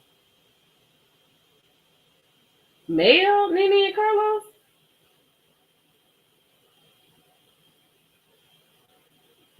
Let me see what you say. It's supposed to come back, but if that corn ain't right. Okay. Gotcha. Because I know that corn went right because here it is, Chef Done. That's that's like spreading real thin. You know what I'm saying? It's real thin. That shows real thin. Oh, y'all, this was a long live. She said she told them don't go change that grooming title now because she already got it. That's right. That's right. That's right. Absolutely gorgeous. Ooh, I didn't see Jay from last night. Is it on Instagram? He would call him entertain. Call him entertain is so right. Every time he would say something about Melody, he was like, Melody didn't want to do all that. She had to go because he didn't like that. But let's get into Trish. Did I write that down? Hold on. Mel said she didn't care about Trish and Martell. Trish asked Mel about her opinion about the gym, entrepreneurial stuff. Let me see. She got into there were two something with Trish. Friday call it time. Da, da, da, da. Trish told Mel she knew Ariane. Oh, I'm so glad I read that. Y'all, let's get into this. I'm about to go and tell this right here. So y'all ready for this? Let me go and release this to you. I think I've said it to y'all a little bit, but I'm gonna read all of it to you now. And I may have already read it to you. Hold on. Let's hold on to that. Trish told Mel she knew about Ariane. Like, why would you say that? Why would you mention it to her? Hold on. Oh, I gotta find it. Hold on. Trish.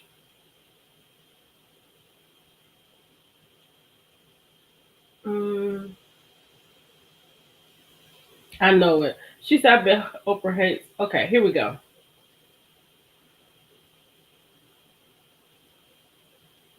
So, out of the blue,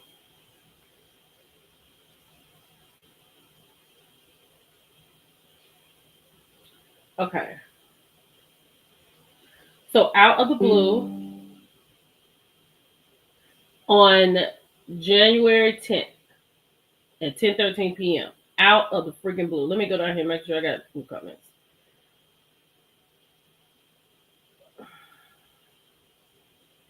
Okay. Okay, so I don't have anything against Mel. My interview was what happened as a whole that wasn't shown on TV. That's what everyone doesn't understand. It's definitely a lot more to say, more to the story. I left the trip because my daughter was competing in her very last solo dance competition. I hate the fact they portrayed as if I left because of her or the Martell situation. I don't care for or about Martell. And if it ever came a time to where I had to choose, where I had to choose, right? I would absolutely be team male. Why? Because I've been in her shoes. The only, and I mean the only reason I haven't put out there what I should about Marquez is because of the respect I have for Marquez's mom, grandmother, and dad. May he rest in heaven. But on my two beautiful children and my right hand, left hand, and heart to God, I do not sleep nor had any intentions to sleep with Martell. I don't have anything against him either, but hell no, I did not sleep with him. So I said, hey girl, what happened? She said, I don't watch the episodes, but I see the clips and all of this stuff with Ariane trying to get on the show. So Ariane wanted to know clips about trying to get on the show. Hey Zeta. Was Ariane on clips trying to get on the show?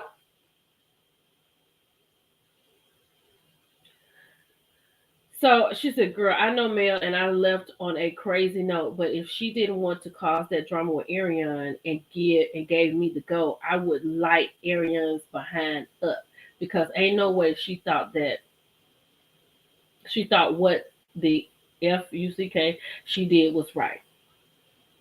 I don't care if her and Mel had a million conversations. This is real life, and to me, Ariane is the mud from the snow and dirt I scraped off my shoe today." I said, "Girl, they got you hot." Cause I was like, "What?"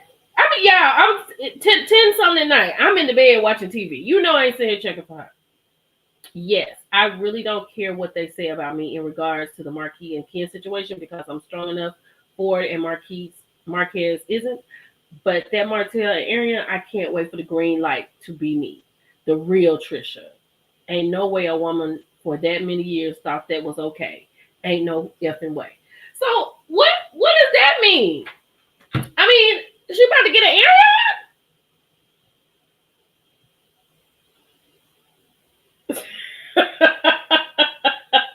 I try. I try, girl. And you know what? Wait a minute. She said, Miss Cree said, "Girl, you the hardest worker on social media." I try. This cold got me down, honey. I've been slowed up a little bit. She probably mad because she probably made a slot because she was number 3. But what's she talking about? Like, what is she like? Why was she? I feel like Trish has enough that she doesn't have to bring anything else into her life. So why would she be so ramped up about what Ariana said? And then for her to say, what did it say right here? Trish told Mel about she knows Ariana and why that wasn't shown. And so, like Mel said, because we've only seen one bakery situation. That was the one where they talked about what happened on the trip. We hadn't seen two. And that's more than likely probably right. They did not show that because she mentioned her name. What was this? April. I think it was April. Wait a minute. What are you asking me, 93, 934, Brandy? When was what? Was Trisha supposed to be the gateway into I don't know, child. Now this is a question.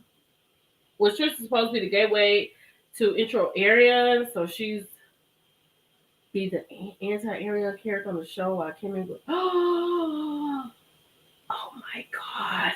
The conversation with me and Trish, that was that was this month. I told you. That was June 10th. I'm not June 10th. I'm sorry, January 10th. It was that night. Now I don't know. We're not going to be sitting here and talking about Slaw because I don't know that. I'm not saying Slaw gonna be on the show now. I'm not saying that. So you said I'm telling you guys Trish been around. Oh my god. Trish could be the one Mel was saying production told them you're a millimeter. But my thing is why mention that? You know what I'm saying? Okay, if 934 Brandy was gonna be on Love and Marriage Huntsville and you had a scene with Mel, why would you bring up Ariana's name? Even though we all know it, I wouldn't bring that up. That's the first thing I'm gonna bring up when I meet her and I know how crazy that is. I would never bring anything like that up.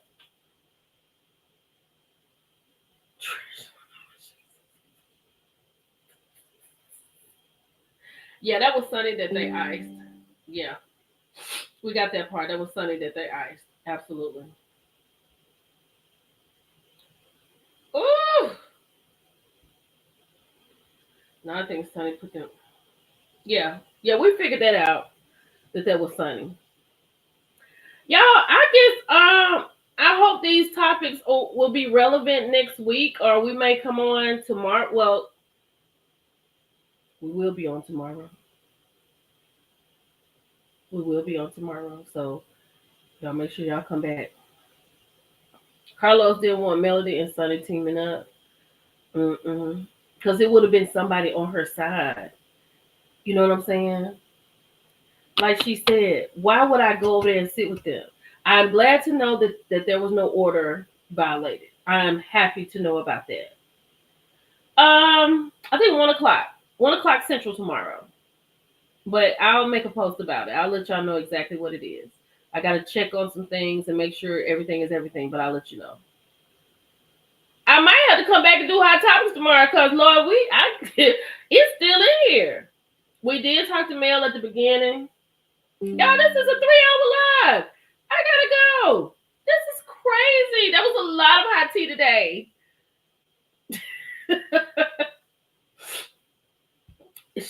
Look, Miss YBBG said at this rate, Scott Manor will never get finished. Everyone is about to be broke again, including Carlos. But you can just see the you can see it just coming down, right? You can just see it. Leave it. Okay, y'all. I mean, I may have to come back and do my hot topics because I had some good hot topics. I really did. I got through what one? I got through about 3 of them. I had one more of them up, and then it was over. So I know Miss B. That's what I'm about to do, girl. I got to go. I need to go lay down. I do. I'm trying to feel better. I'm going to see Cat Williams Friday night, so I got to get myself together. Ooh, y'all, I got a Fashion Nova outfit. I wanted me in one of them outfits like the bodysuit with the long jacket. Child, now y'all know I'm a little plus size, but I'm gonna be cute in that one.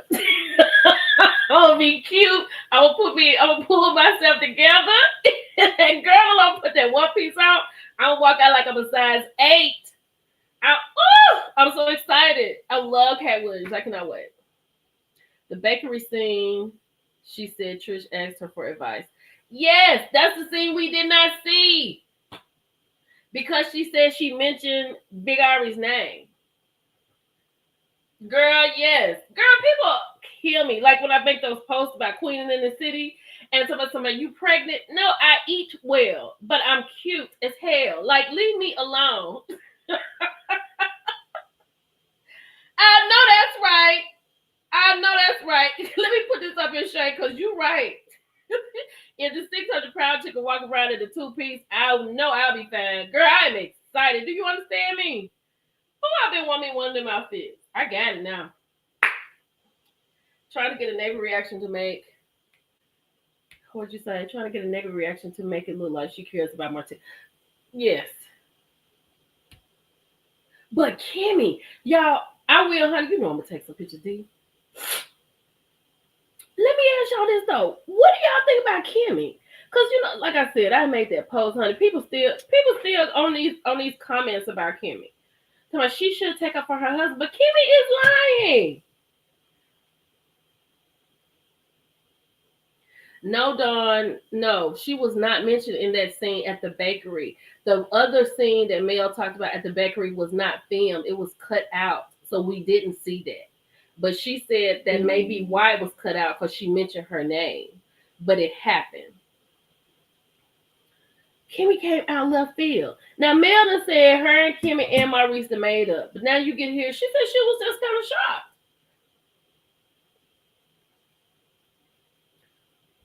Thank you, Jackie.